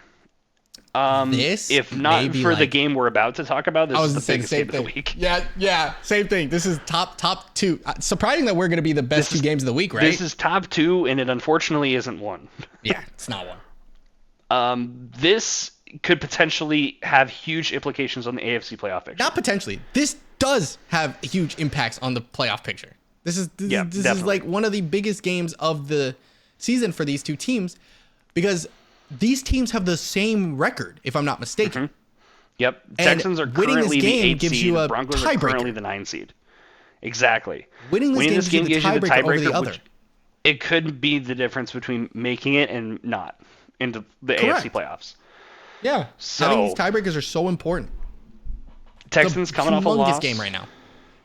Broncos on a 5-game win streak. Broncos on a hot streak. It's in Houston. Going to Houston. Broncos are about to go into a 3 games in a row away. 3-game That's road the trip. one. Yes, road trip. Houston, LA, and then Detroit. Yes. My heart tells me who to pick here, so I'm just going to do it. I'm picking Denver. I'm also picking Denver. I think the Texans are a phenomenal team right now. I think they're really electric. They're really fun. They're a good story. However, they are still young, right? Sometimes experience does kill. And I think the defense of the Broncos is going to do a good job of handling Houston. However, I could definitely obviously see Houston winning this game, but easily. We know what Sean Payton's doing. We know where Russell Wilson's been before. They've been in these situations where they have to have some certain games. I think the coaching, obviously DeMeco Ryans doing a phenomenal job with Houston and should be the head coach again next year. Obviously, even though we may have been like a token guy, he's doing a great job over there. I really want to see Denver win this game. I know Houston is good and they'd be really fun to have in the playoffs. But if I have to pick a team that I want to see in the playoffs out of these two, I'd rather see Broncos than Texans because I think the Texans are going to be electric next season as well. So I think a little extra pieces helps them a ton. So give me Denver. Okay. We got the biggest game of the week. The number 2 seed in the NFC, 49ers. Number 1 seed in the NFC, Philadelphia Eagles. In the link, Philly. I mean, I know who you're taking, right? You're not crazy, I'm not. right? I can't pick the Niners. I will never pick the Niners. I will never pick the Niners to beat any team that I enjoy watching in my life. I have such a hatred of the Niners right now. Talking a lot of shit this week. I need y'all to calm down. Acting like you didn't lose the last time we played. And I think the time before that, too. So, calm down. Go Birds. I'm gonna throw this out into the world, okay? 16-1 would be quite the feats. Very hard. 16-1 would be pretty difficult to achieve, I will say. Very hard. Very difficult. 15-2 sounds more realistic. More realistic, I think 15-2. Yep. And that's keeping in mind that they could potentially just throw away Week 18. Oh well, then I think if there is were, not considering that Week 18 possible scrub game, in my opinion, given that I'm not going to do it to you next week, in my opinion, if there was a game the Eagles could lose, it's this one. I agree. Let me just clarify that you are not wrong. Yes. I think the next 2 games have been humbly the most these 2 games plus the Chiefs games have been the most losable games on the schedule. Mm-hmm. Not even, and it's like by far, because I think the Cowboys game in Philly is winnable, right? I think that's one we should win because of the talent of both teams. In Dallas, Cowboys is a game whole in different Dallas ballgame. is Whole a different different ballgame. story. Yes, Whole different ballgame. I would tell you now, if this game was in San Francisco, I think I would be taking the Niners here, And I understand why. without a doubt. I understand. But it's in Philly. I think the 49ers can win this game, I do too. but I'm gonna go with the Eagles because Here's my I have no reason for them to believe. I have no reason to believe they're gonna lose. right. It feels like if both these teams could win, they would. Right. You know. My- I'm also gonna go with the Eagles. My biggest thing in my analysis with this team, right? We've seen the Eagles go down by 10 plus 3-4 games in a row now, and come out and win the games. But first off, let's just start with that. Next up, I want to talk about what the Niners have done well and what they haven't done well. The Eagles have not started games well. The Niners have started games extremely well. The Niners get very lax because they're ahead, and Brock Purdy doesn't have to do much. What happens when the Eagles score like they do in the first quarter every single time? You're playing from behind. You get up a couple. Then the Eagles do their job. They get back into the game. They tie up the game. They take the 4-point lead. Do you trust Brock Purdy to lead a game-winning drive for you?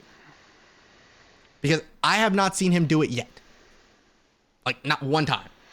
Yeah, the Niners either lose big or win big. And their last loss that was They don't small play from was behind. that field goal that was missed. And that's not Brock Purdy's fault. Let's just clarify. Could he have gotten them closer? Yeah. But did he? No. He missed the field goal. Happens, dude. I'm not mad. It was a rookie kicker. Dude, it's not entirely your fault. You guys lost 3 games in a row.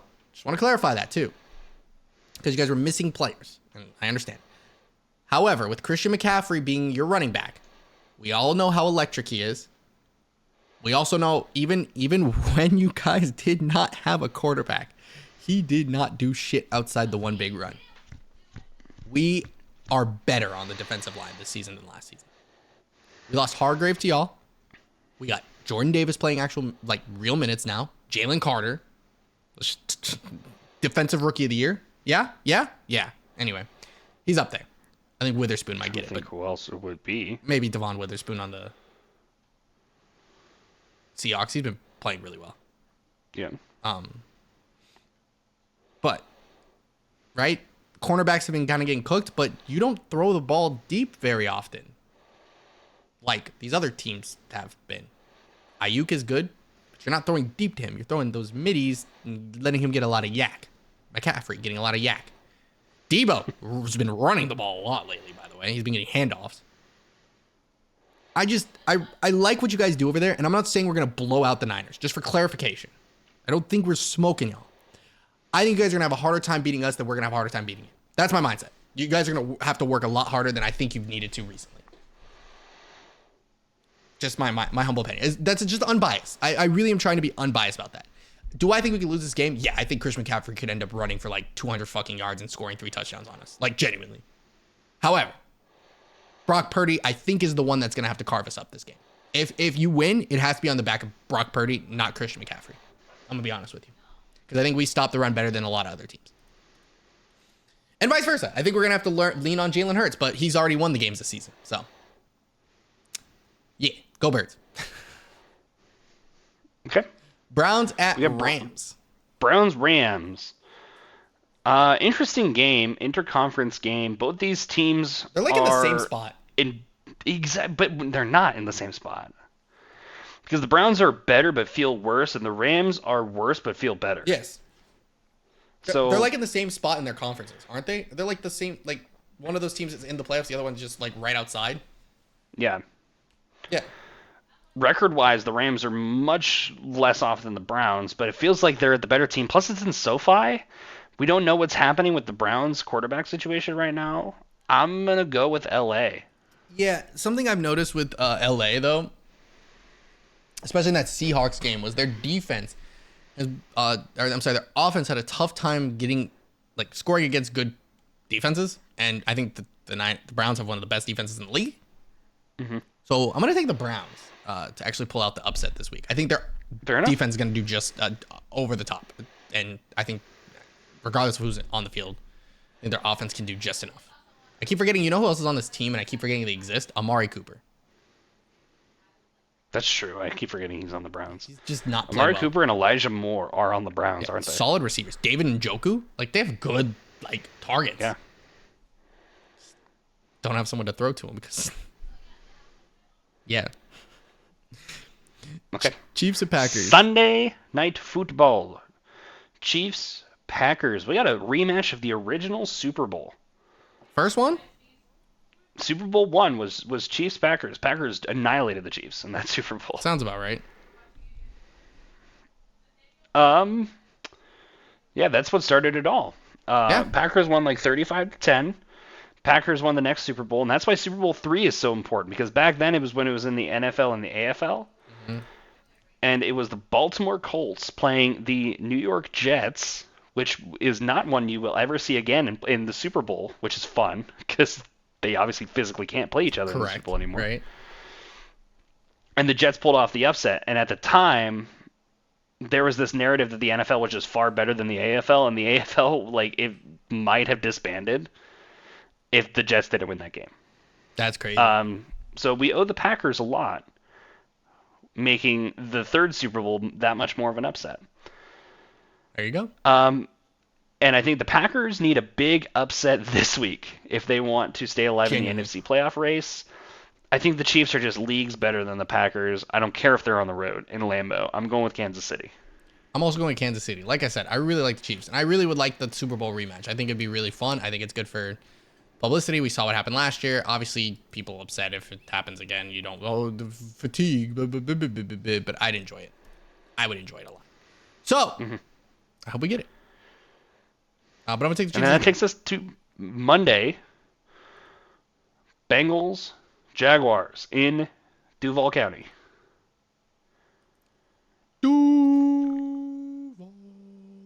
I mean, Bengals are Joe Burrow-less. Yeah, I just don't have. I have no faith in the Bengals anymore. I have no faith in the Bengals anymore. Yep, I'm going Jacksonville too. Yeah, it's really unfortunate.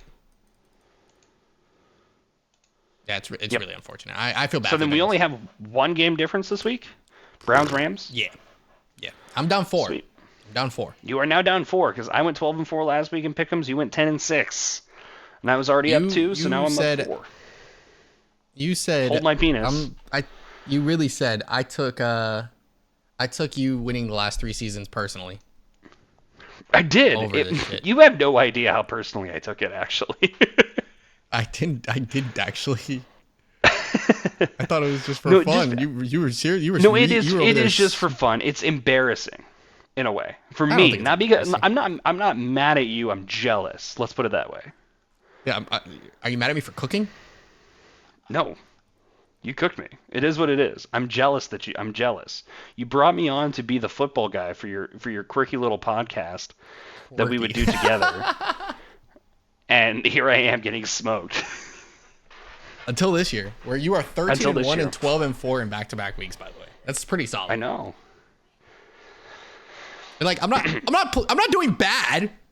No, you're not. Not at all. That's what's crazy. I'm like 111 and 69. That's pretty solid.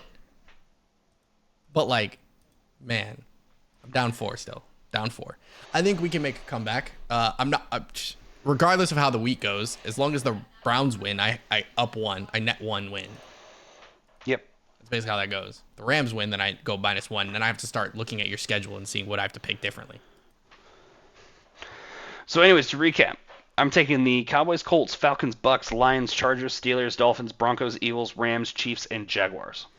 I will be taking the Cowboys, Colts, Falcons, Bucks, Lions, Chargers, Steelers, Dolphins, Broncos, Eagles, Browns, Chiefs, and Jaguars. Cool. All right. Well, that is it. Next week, we're going to be doing our, I guess, early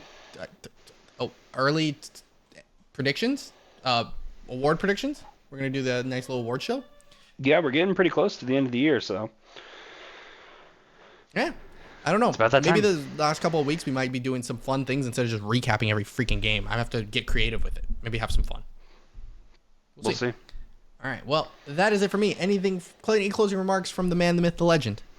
Dude, I got nothing. It's classic. It's classic. Well, we're going to get that out of here. Thank you guys so much for watching. If you guys did enjoy, again, like, subscribe, all that fun stuff. I don't know how long this podcast is actually going to be because I know there's some choppable moments in there that I got to go review, which I will be doing. Yeah. But we really appreciate it. From us at Behind the Plays, my name is Davion. That is Eric, and we are out of here. Peace. See ya.